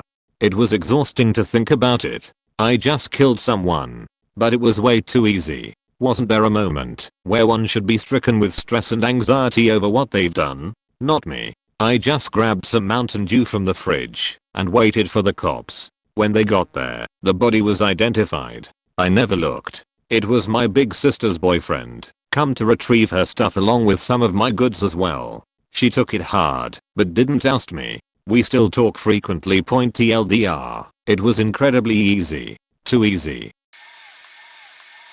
Many years ago I was shot at while driving back from Cali to Texas. I was there because I got an awesome deal on a Keyser compressor through auction. A little 411. Keyser compressors are extremely well built industrial compressors and very expensive. Anyways, after picking up the compressor I filled up some gas and noticed a group of shady tatted up men staring at me. Not sure if these were the men involved. However, police and I thought this is where I caught some negative attention. The place was in a low-income Mexican area of town and I'm a white man from Texas. As the highway became more secluded, 2 men in a Honda Accord rolled up and waved me down. The passenger pointed a gun at me and told me to pull over. No, wasn't happening. Now unfortunately I was in California and not the great state of Texas. California has some very messed up gun laws, and the criminals don't follow these gun laws. Weird how, if we had been in Texas, where I left my guns, then the story would already have ended. After a few attempts to get me to pull over, the passenger shot at me through my window. I slammed my Ram 3500 dually into the side of their car, sending them flying into the guardrail. I have never seen such weird feats of physics. The way that car spun around in the air and wrapped itself around the rail still amazes me. Looked unreal. Literally pieces of their car were landing in front of me and hitting my truck when I was hundreds of feet in front of them. The accident ended up killing them both. The rail cut the driver right in half. I really don't feel bad at all. If you're going to hurt or kill myself or a loved one, I wouldn't spare a microsecond in putting you down, and definitely wouldn't spend time regretting it. It may be a bit too late, but I may as well point I have a lot of family in India and I go to visit them often. When there, I have access to my uncle's driver and cars now. Guns are illegal in India. However, that doesn't stop those with money from getting what they want. My uncle kept a old Colt .45 in the car he used the most, which was the car I was taking that evening with the driver to go to a family function. I was getting picked up from my exploration of the area. Anyhow, I settle into the car and begin talking with the driver while navigating the incredibly packed streets of India. We were having a good conversation and both getting really into it, and I guess my driver got distracted because he rear-ended a large work truck. The driver, swearing at his mistake, got out. I noticed 4 men get out of the truck and approach him. They were clearly pretty pissed. There was heated conversation as they blamed him for the accident. My driver was apologetic at first, but they continued to harass him. His mood changed to angry, pointing out that no damage was done to the truck and they shouldn't take out their bad day on him. He turned around to walk off when one of the guys grabbed him, then the other, then the third. They started yelling about his left arm, shifter arm, and making cutting motions. The fourth then left towards the truck and started rummaging through the cab. At this point I freaked out and started calling my family. My uncle picked up, heard the situation, and told me not to get involved for my safety, but that there was a gun under the seat in case I needed to protect myself. There was a big crowd of bystanders starting to gather. I started getting really scared. Like, what if the gun doesn't scare them and they think it's fake and they just cut my arm too? Or what if it doesn't fire? However, as I saw the fourth man return from the cab with a machete, I felt that if I didn't do anything now, I would forever be haunted by my inaction. I checked the clip for ammo, turned off the safety, and made sure there was a round in the chamber. There already was, and I distinctly remember the round exiting the gun and falling in between my legs as I cocked it back. That was when I started to feel like I was in a dream, like I wasn't in reality, and that nothing was real, kind of like I was high or drunk. I was so scared the gun might not work, but I stepped out of the car and yelled, "Stop or I'll shoot," in English to the men. In retrospect, they probably had no idea what I said, but were startled by my English. They turned around to look at me, and before they could react I pulled the trigger on the machete guy. Well, it turns out it did work. The shot hit the left side of his front and he dropped. The other 3 men started running, and, in the heat of the situation, I began shooting at them. I emptied the entire clip, and I hit one of the guys in the back, and he tumbled to the ground. The entire sequence felt like a dream to me, something out of Albert Camus' The Stranger.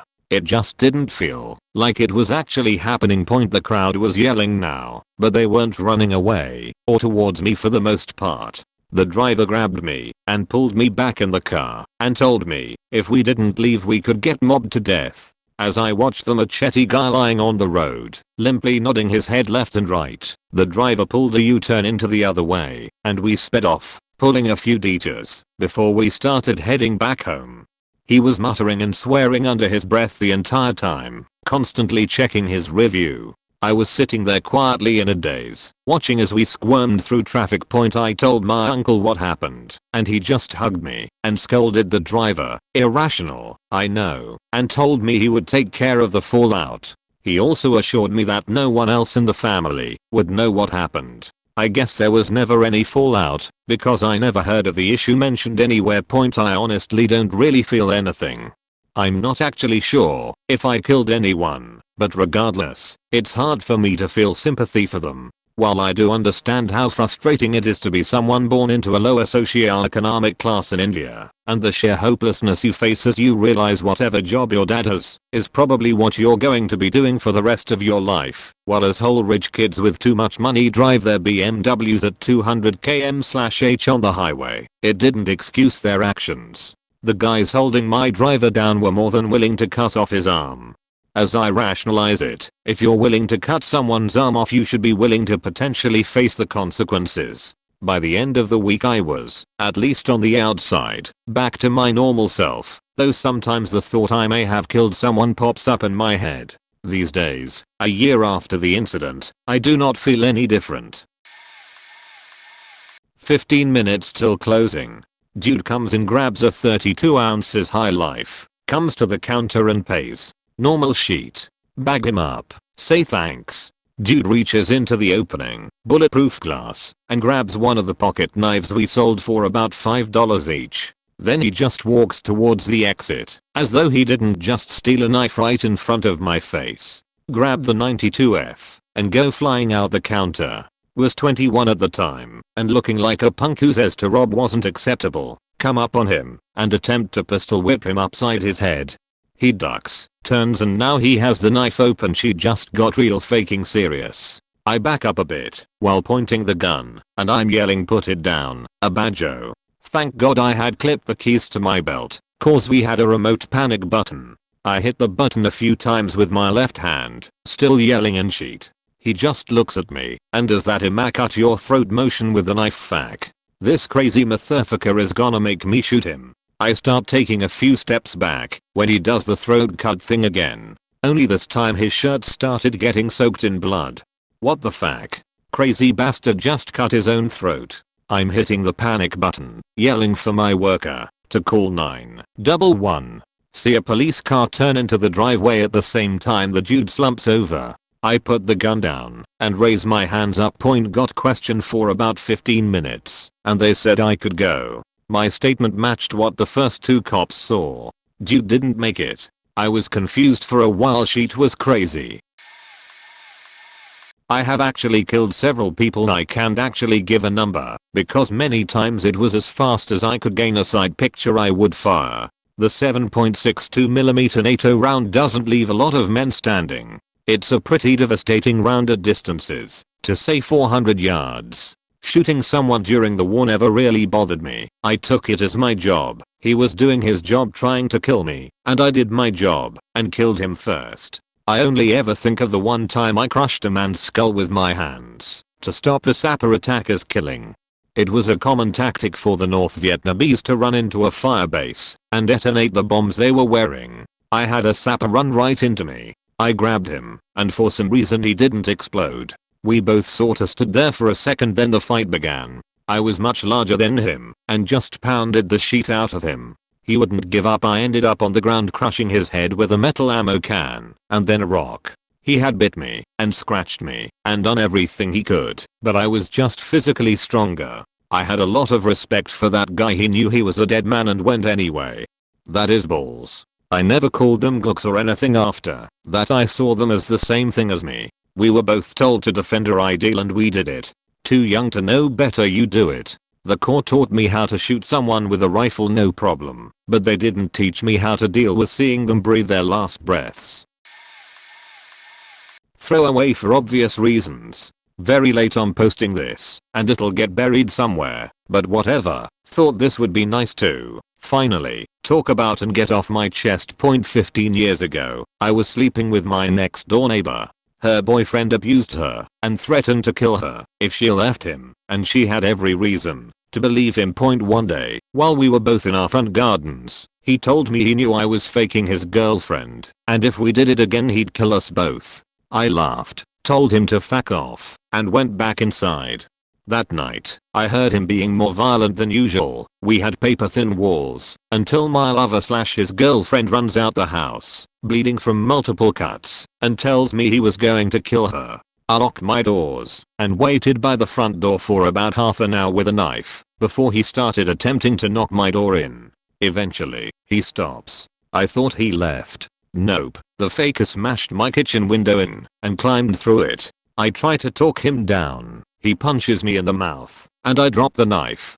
Fist fight ensues, while his girlfriend is trying to stop him, and after a while he has me pinned to the ground, and I'm choking, and ready to accept the fact I'm a dead man. I see his girlfriend pick up the knife in the corner of my vision, and he screams, gets off me, punches her to the ground, and goes to stab her with a knife now newly dislodged from his shoulder blade. I don't know how I did it, but I stood up, gasping for breath, vision fading, walked over to him, twisted his hand back, broke it, grabbed the knife and slit his throat open.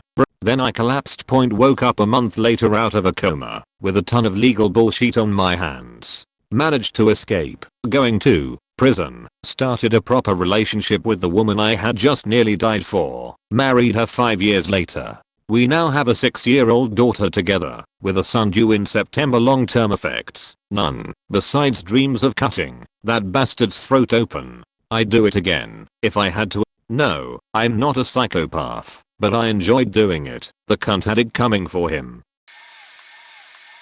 Like many on here, I grew up in a rough area, even though it was out in the rural hills. My brother was a drug dealer and he owed a guy about $1,000. It got to the point that someone showed up at our house to do weird crap almost every week, and one night they came to collect when my brother was out town. I was sitting in the living room watching a TV show kinda late at night when the back door got kicked in. 2 dudes rushed in, one with a crowbar and the other had a roofing hammer. They came towards me, and I flipped over the couch and beelined for my room. They followed. I grabbed my hunting rifle off the rack and I loaded it as quick as I humanly could. Luckily, I had been able to slam the door and lock it, so I had just enough time. I crouched in the corner, and then the door flew open and I shot. I hit the first dude in the heart. It was lucky. I just pointed it at him, and part of the bullet went through him, and into the other guy. It was a hollow .308, and I was later told it was like a bomb inside of the dude. First guy died before the cops got here. Second guy ended up losing an eye, and was charged with breaking and entering, attempted kidnapping, a few drug charges. He had some meth and weed in his truck, and a couple other little thing, and is now serving 17 years in a state pen. I still have the rifle, and my brother straightened his life out. The guy he owed money to never came around again. I skipped school for a week, and when I went back kids were really quiet to my face. Whatever. I was fine. I felt worse when I shot my first deer. It fixed a problem. I'm safe. I never killed anyone, but one time I was waiting for the R train late at night by myself, and a man came down onto the platform. When he walked by me, he slid his hand over my stomach. I've always been an insecure meek sort of girl, so I shivered and stepped back. He turned to look at me and said, "Damn, what, you don't like me?" I reached into my messenger bag and found my keys. The man saw me and pulled a knife out of his pocket. I don't know a lot about weapons, but it was the type where you press a button and it pops up. He placed it against my throat and said, "Don't you faking make a noise." The train was 20 minutes late at this point, but I saw the light start to reflect on the wall. As the train approached he said, "When it gets here you is gonna stand still and not get on." As the train pulled in, the second I heard the bing bang of the doors opening I pulled my hand out of my bag, scraped my keys across his face, and tripped awkwardly into the train. There was only one bum sleeping in the far corner, but I sat right next to his tail-smelling, snoring self. The man outside on the train platform was holding his face, and I saw blood sort of seep between his fingers. My heart raced until I heard the "stand clear of the closing doors please" point. I didn't go to the police because all I wanted to do was get home, and I still had another hour and a half to my commute point. Although I didn't kill him, in that moment I kept thinking, oh my god, I can't do it. I'm too cowardly. I can't fight. But I did. And if I had a knife on me, I know I would have been able to stab him to get onto that mostly empty train car. I'm an Afghanistan combat veteran. Saw a lot of combat, was in a lot of firefights, and have lost a lot of friends. It's because of the friends I saw get wounded and killed that I don't have any guilt over what I did to the Taliban there. If anything, I wish I had killed more of them, and I wish that I had the chance to torture some of them before killing them. I imagine they probably feel the same way when we killed one of those. It didn't start out this way for me. The first time I got shot at, it scared the shit out of me, and as I aimed down the scope of my rifle and had one of them in my crosshairs, I couldn't pull the trigger. So I shot over his head, praying that the bullets flying directly over his head would be enough to cause him to flee. It was like a progression in my psyche. I went from being unable to pull the trigger in the moment, to accepting that it was what I had to do, and just doing it, then to looking forward to it, to lusting after it, and ultimately falling in love with it. The more they hurt us, the more I wanted to hurt them. Every time we came back to the patrol base and debriefed her with everyone sobbing because we lost a brother, the deeper down the rabbit hole I fell. I live my life now with a sadness in my soul that comes from the violence I was exposed to, that I participated in. Still, my guilt and my nightmares aren't over what I did to them, but over what I couldn't do for some of my friends, save them. I'm filled with far too much hatred to feel any guilt for the lives I took. And like those Marines a generation before me who stormed the beaches of the Pacific, and to this day still hate Japanese people, I too now have a deep-seated hatred for Muslim men. If it wasn't for the fact that I have a wife who has been by my side through my entire career with the Marines, I honestly believe I would be in Iraq right now as a civilian, fighting ISIS. On my worst days I feel like all I want to do is kill insurgents in the Middle East until one of them kills me, or old age takes me. It's not logical. It's completely emotional and fueled by hatred and a desire for revenge. War is hell. A couple of years ago my cousin started dating a girl. Turned out her ex was a faking lunatic. One day my cousin was at her house and they were having sex in the kitchen. I only know this because it was mentioned in court, and her lunatic ex came to the house she was staying in, faked up on drugs, and decided he was going to hurt her. He had a baseball bat. He probably tried the front door, but he couldn't get in, so he broke in through the front window. It was like the size of a garage door. So he smashes the front window when they are still in the kitchen, and they scramble to get their clothes on. By the time my cousin is dressed, the guy is swinging his baseball bat, now covered in glass, at my cousin. My cousin retaliated by picking up a kitchen knife and plunging it into the guy. His intention was to stab him till he was down. I guess he didn't count on the guy being off his face on drugs, so the guy took like 20 stab wounds to go down. When he was on the floor, my cousin puts him in the recovery position and phones an ambulance. The guy bled out on the floor. My cousin is in jail for murder despite it being self-defense, because the UK expects you to use your fists for self-defense, even if your attacker is armed. I can link to some newspaper articles, but they demonized him at the start, then later demonized the police force, because it turned out evidence had been falsified, and he had to get a reduced sentence. So a few years back I was at the archery range with my buddy very late at night. I and also close friends with the manager, so we were the only two there, when we both heard a very loud scream. We both looked at each other and decided to check it out. We both opted to keep our bows in hand as it was a pretty scary neighborhood. We rounded the corner to see a woman lying on the ground and we assumed she fell over. Once we were about halfway across the street, she jumped up and another man walked out of the bushes. They both pointed handguns at us and said drop the bows. Then the woman said you should not be so chivalrous. That pissed me off, not sure why, but it did. Suddenly I thought, hey, I'm a pretty okay shot with this bow, and took an arrow out of my quiver, knocked it, and drew back, and let one fly. It hit him in the neck, killing him almost instantly. The woman turned to me and started to yell and shoot. I clenched my eyes hard and hoped my buddy made it out okay. Then a few seconds later I realized it was an airsoft gun. I drew another arrow and pointed it at her and told her to wait for police. Once the police arrived, they restrained her and me, and once we got to the station, the manager of the archery range we were at came with the tapes of outside the archery range. They let me go. Does it suck knowing you took someone's life? Hell yeah, especially knowing that all they had was a kitchen knife and 2 airsoft guns. Would I do it again? Yes, 9 times out of 10 I would do it again. I do sometimes have nightmares and I go to a different archery range, but overall I have been able to cope pretty well. I'm not going into how/why, but I didn't intend to kill, even though it was probably him or me. So at the time I rationalized it. Figured I did the right thing, that I had no choice, and even though I was in a holding cell for the night I didn't lose any sleep.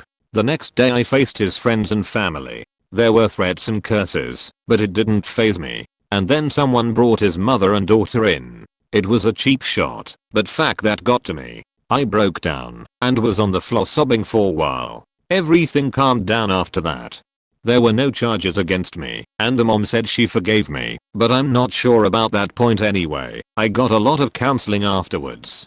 Saw me psychologist once a week, and was prescribed antidepressants for a few days. Been a few years now, and I'd like to think I recovered well. Some sense of regret, but I don't let it bother me. I did get rid of my guns though.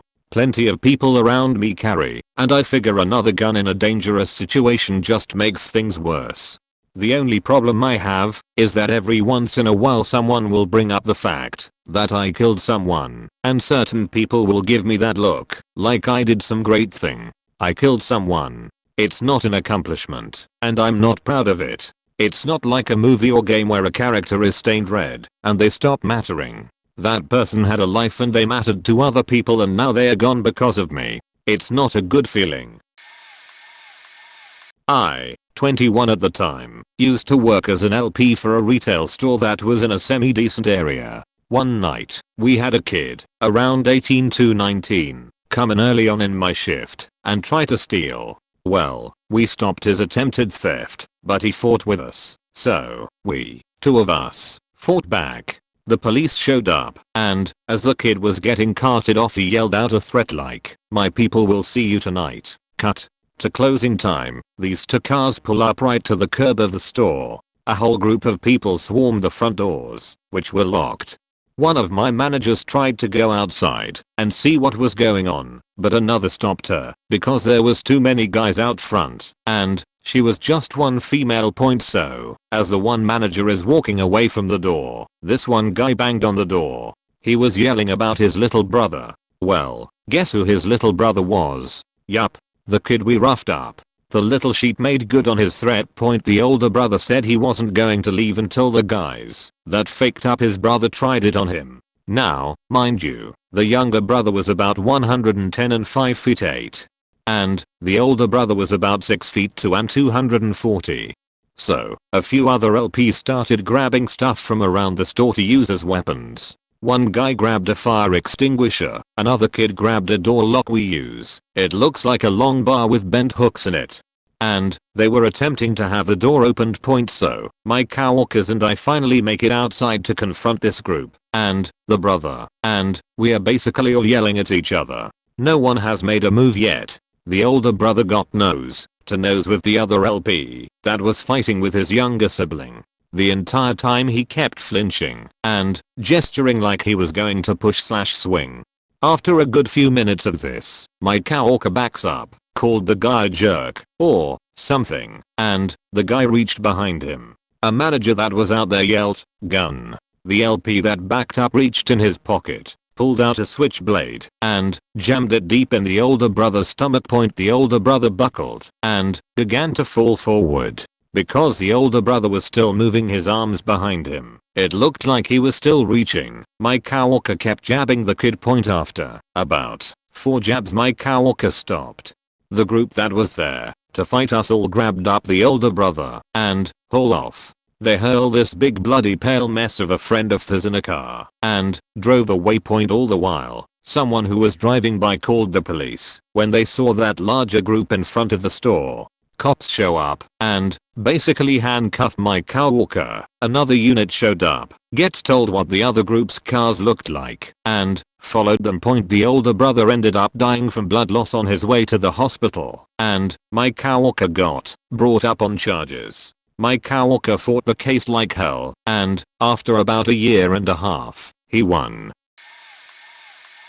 If being shot at first by people counts in a military circumstance, then I can relate. Did I have problems psychologically? Not at first. I did try to understand the enemy. I respected them because they stood for something and fought/died for it. Did I agree with it? No. Do I respect those that stand against a superior force knowing they will likely die? Yes. Balls, I didn't want to, but the moment an IED goes off, or a 7.62 round goes by your head, there is nothing in the world apart from you and that guy trying to end you. There is no time to think about morality or home, who you'd leave if you died, etc. There was no concept of being wounded. It was as black and white as possible, life and death. Only one of us walks away. It was easy to cope with until one incident. The unit was full of cherries early on in the conflict, and outside of Dora. We didn't have complete control of the situation, and most of us were still learning how this sheet worked. Still under small arms fire as bodies were being policed. I recall witnessing a woman tell her 2 children, no more than 4 or 5, to stay back as she starts sifting through remains. She finds an arm. We had most in the T-shape, but she frantically starts screaming after finding that arm, and eventually finds the remains of her husband. I watch as she breaks down, and we make eye contact. I didn't yell at her to stay away, because at that moment it all clicked. After the incident, I got a few pats on my back, and told I got the kill of the day with that M203 kill. Normally, I'd have felt like a badass. Honestly, I wanted to break down and cry. I did not like that. I will never forget the look in her eyes, knowing I took her husband and father to those kids. I looked into her eyes, and at that moment, for the first and only time, I saw the utter destruction and death of the human soul. Many were just a number that I contributed to, but that one, it sticks with me. I first heard about this thread about 2 weeks ago. My sister told me about it. I've never written about any of this, even though I was supposed to. I don't like thinking about any of it, so I thought reading on Reddit no less would just put me in a funk for days. While it didn't put me in a funk, I've only been able to read these stories a few at a time. Some are just so rough. I killed a man accidentally, in self-defense, when I was a senior at Cal Poly Pomona in '97, then another in a totally separate and unrelated incident, another in Seattle in 2011.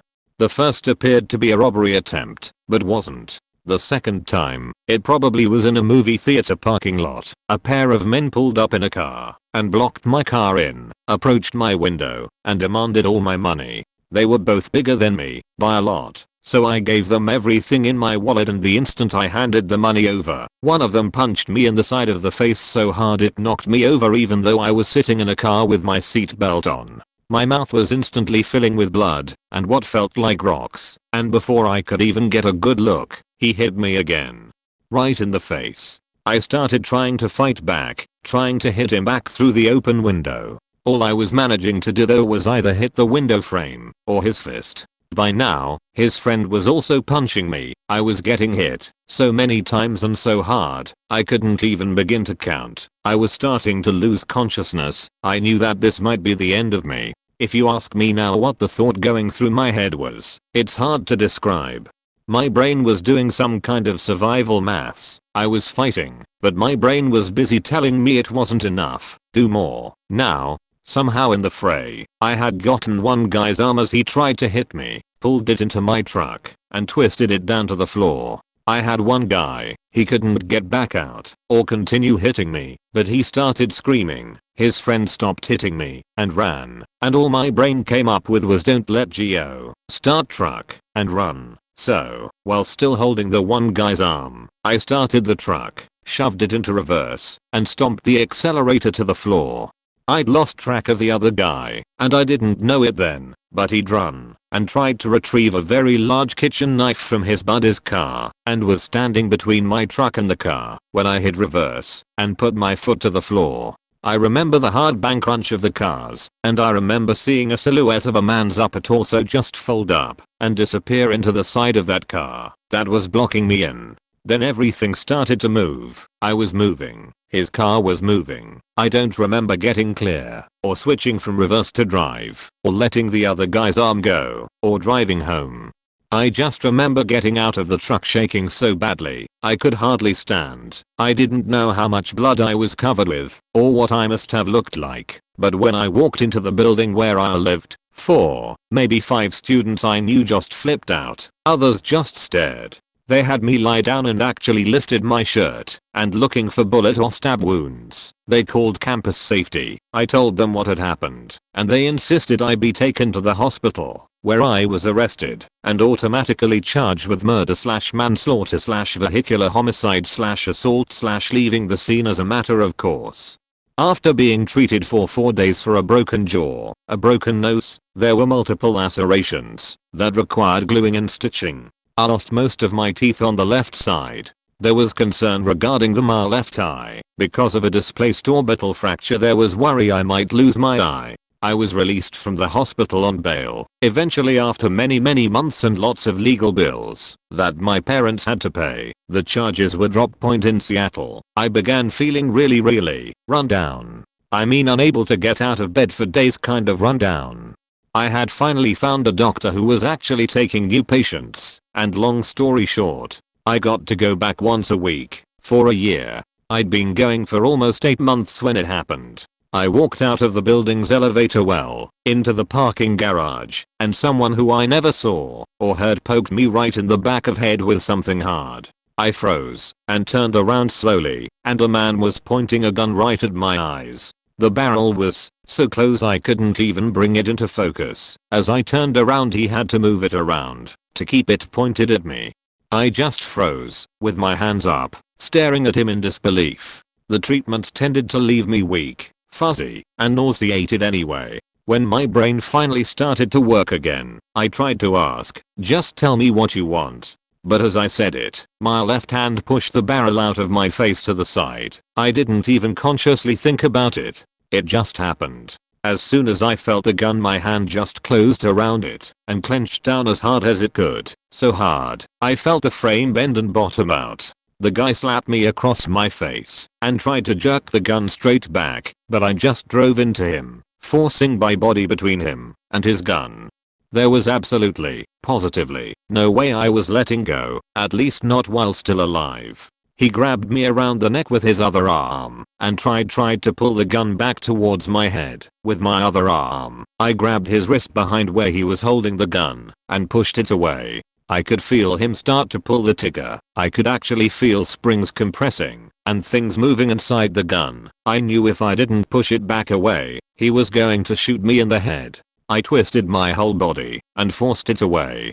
I squeezed the thing as hard as I could and resolved to not let it go. When it fired, no matter how much it hurt. When it fired, I was shocked. It was loud, but it didn't hurt at all. The slide hadn't really moved. I started to force the barrel around away from me. He tried to throw me to the ground, but the force took us both down.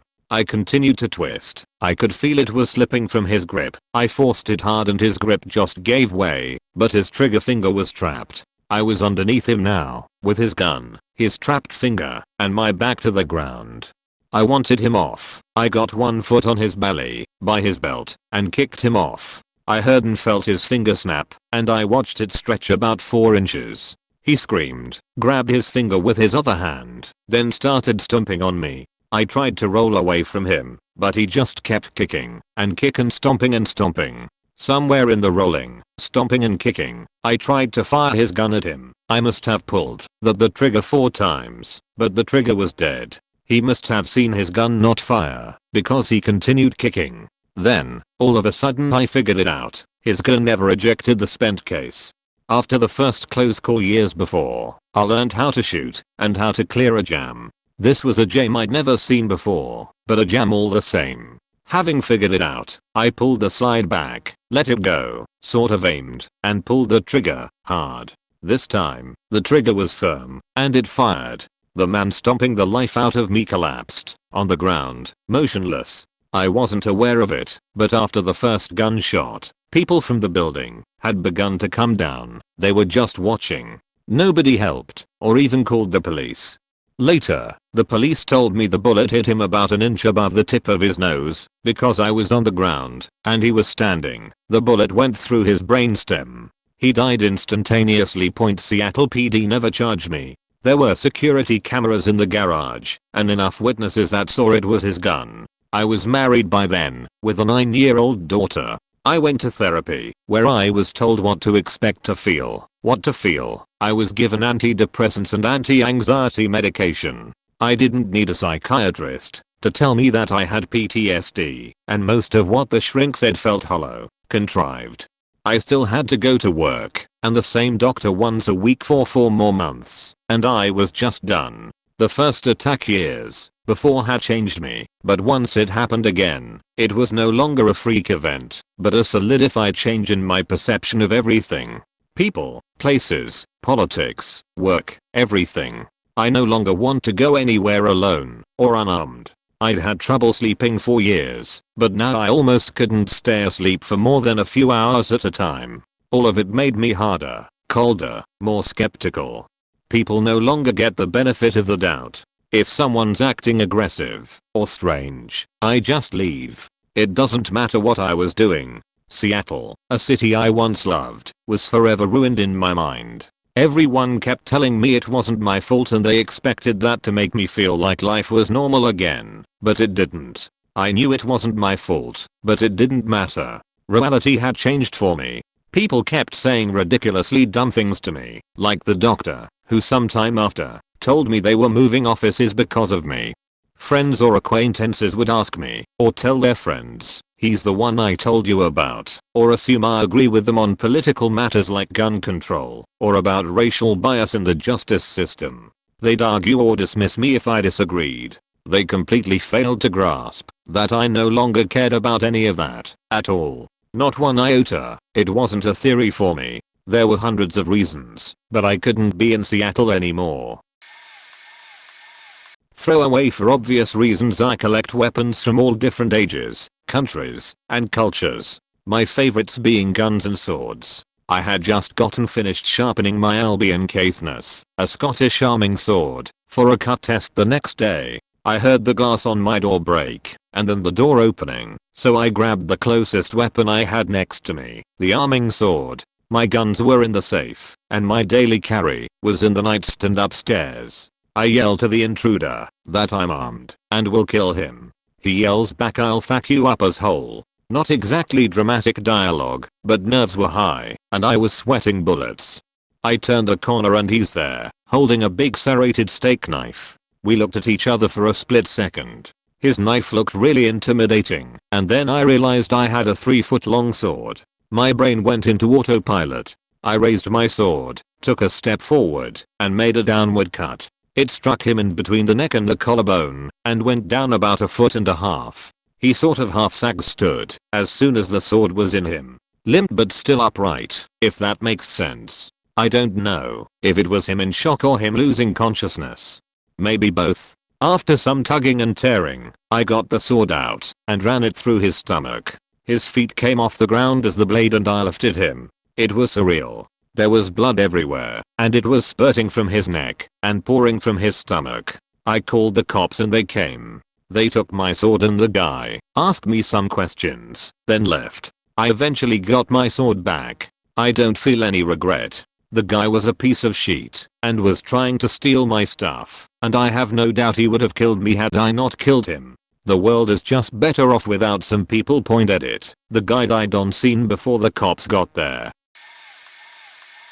Includes dogs, not humans. I like to do urban exploring behind my girlfriend's house. Friend at the time. She has quite a large woods behind her house. The only woods in the town in fact. And there's a lot of old stuff back there. Old buildings and such. And I was clearing a path one day. I'm not very strong or physical. I game most of the time. And am a small 130-pound girl. I had I guess you could call it a two-handed machete. That her dad gave me. The blade wasn't huge, more of like a square. Anyways, I'm walking along and hear barking for quite some time, and I don't know why I ignored it, just did. Anyways, 3 dogs approach me, and they were huge Rottweilers and they growling at me, and they were growling in such a way that just chilled me to my spine. It was faking terrifying sounding, and they start to get closer, and one just charges me. So I just lost all sensation, and swung as hard as I could at it, and everything was so blurry, like I could hear my heart beating in my ears and everything seemed white. And I know I was getting bit by the others, and I kept faking swinging, and it kept coming back till it was down, and I hit the other one in the snout and it cleared it right off, and the other in the stomach.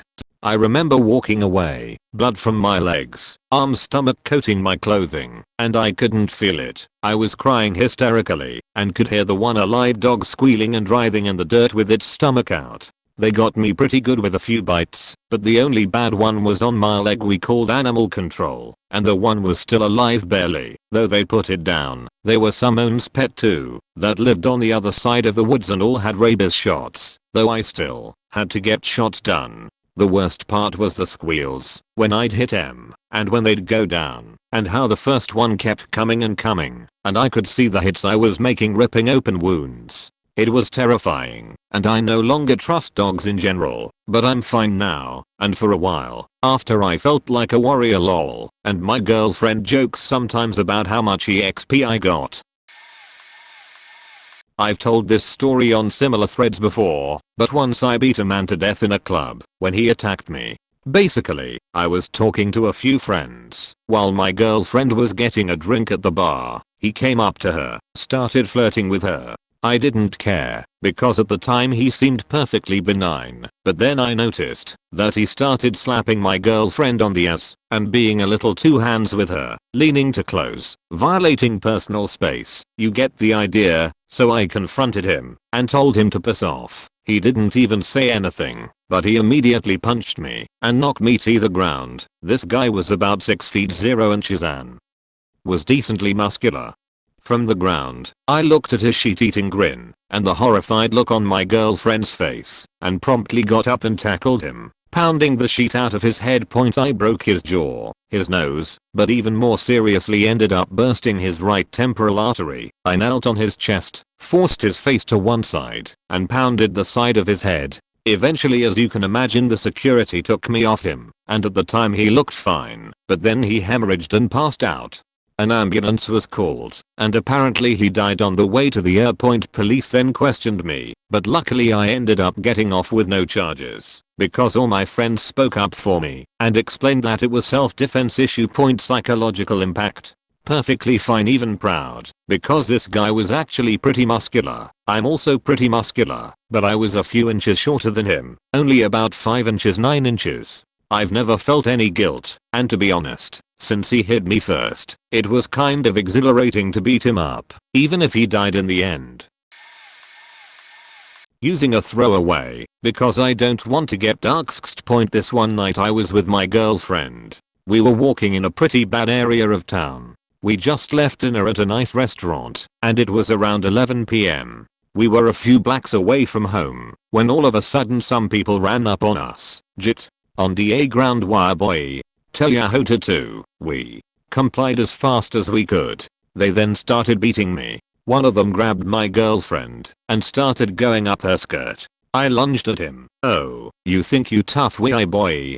Then he pulled out a gun and pistol whipped me. I fell to the ground. I was almost unconscious. Then the 5 guys grabbed my girlfriend and started ripping her clothes off. They forced themselves on her and wrapped her. One of them held me up and made me watch her get wrapped. I was bawling my eyes out. Yay. Wee boy, yay. How you like that? One of them put the gun to my head and said, you better not do anything. You can tell she's enjoying it. I grabbed the gun and I quickly shot a man. He wasn't moving. I still have to go to court.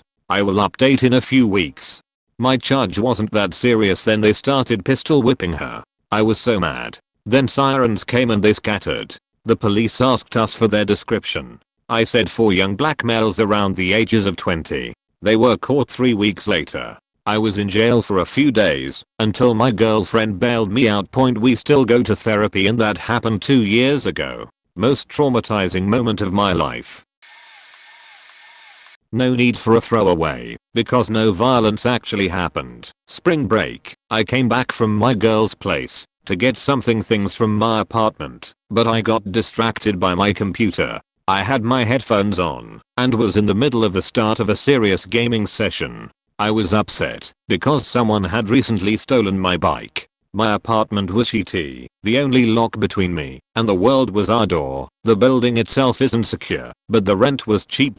Something must have tickled my subconscious, because I got the feeling that all was not right from the front room. I distinctly remember quietly walking down the hall and past the kitchen to get a view of the entryway. I distinctly remember my shock at seeing the door open with hand on the knob. I remember dropping timbre of my voice to say the loudest hello that an ex-marine can do. I see the arm disappear and hear footsteps running down the stairs. After I listened to his footsteps running down the stairs, I remember looking down at my hands and being surprised that I had a steak knife from the kitchen in my hands. I'm pretty sure I still had a lot of adrenaline left in my system, but I remember thinking as I looked at it, it's good he didn't come in here because I would have killed him with this. Thinking back on it, the dude probably heard me in the back gaming. He was probably just as scared as I was. Memory is weird though. I couldn't tell you what the color of his plaid shirt was, or even if he was black or white. I just remember my shock at the open door with a visible arm, and the serenity I felt after discovering a knife in my hand. I killed 3 people in 2 separate instances. When I was 16 I finally got my license and drove far away from my town to pick up a girl I met online. When I got to her place there was another guy there, in his early 20s, waiting behind the inside of her house. Turns out he was planning to kill me. There was no girl, it was him and a friend, and they both had knives and a ton of sheet to get rid of my body. When I got inside I felt a cold sharp pain in my back. The guy stabbed me. The thought process is blurry to me, but I vividly remember seeing someone running toward me as I turned around to see who already stabbed me. The guy running tripped. Faker didn't think to tie his shoes, and he fell on his knife. The guy who stabbed me pulled the knife out and lunged at me, which is when I stabbed him in the bottom of the jaw with my car key and pushed back to try and tear into his jaw more. He dropped his knife and grabbed my hand and keys to try and stop me. That's when I dropped my keys, grabbed his knife, and stabbed him in the neck. His friend saw this, mustered the strength to get up and come after me. I stabbed him in the heart, and he just kinda fell over like he was knocked out. Dead will do. That 10 years later I was in another state for a week-long work project when a crackhead tried to steal my wallet. He had a gun and made the mistake of lowering his weapon to check if my wallet had any money in it. When I punched him in the jaw, he was out cold before he hit the ground, but his neck hit a step on a stone staircase, and he died from internal decapitation. I regret all of those. I was an atheist my whole life, but always felt like life was the one thing we are all only guaranteed to some extent. I still feel guilty that despite not being the instigator, that I should have been able to find another way to save myself without ending their lives. The 2 would-be killers I don't credit myself with possibly saving a future life. I still think they were young and would have seen the failed attempt to kill me as a sign to change their ways and look for a new hobby. I haven't talked about this since it all went down. My twin sister and I had been staying at our stepfather's house whilst mom worked on a cruise ship during the summer months. I had this good friend that lived there, and every summer we would hang out. I had just turned 18 at the time. I was out with my friend partying, and we ran out of rum. So I decided I would get the dusty bottle of Jack Daniels or some kind of whiskey off the top shelf of the pantry at home. My sister was tired and was going to stay home by herself. My stepfather was a limo driver and working that night. Anyway, I enter the house and quietly head to the kitchen hoping my sister was asleep.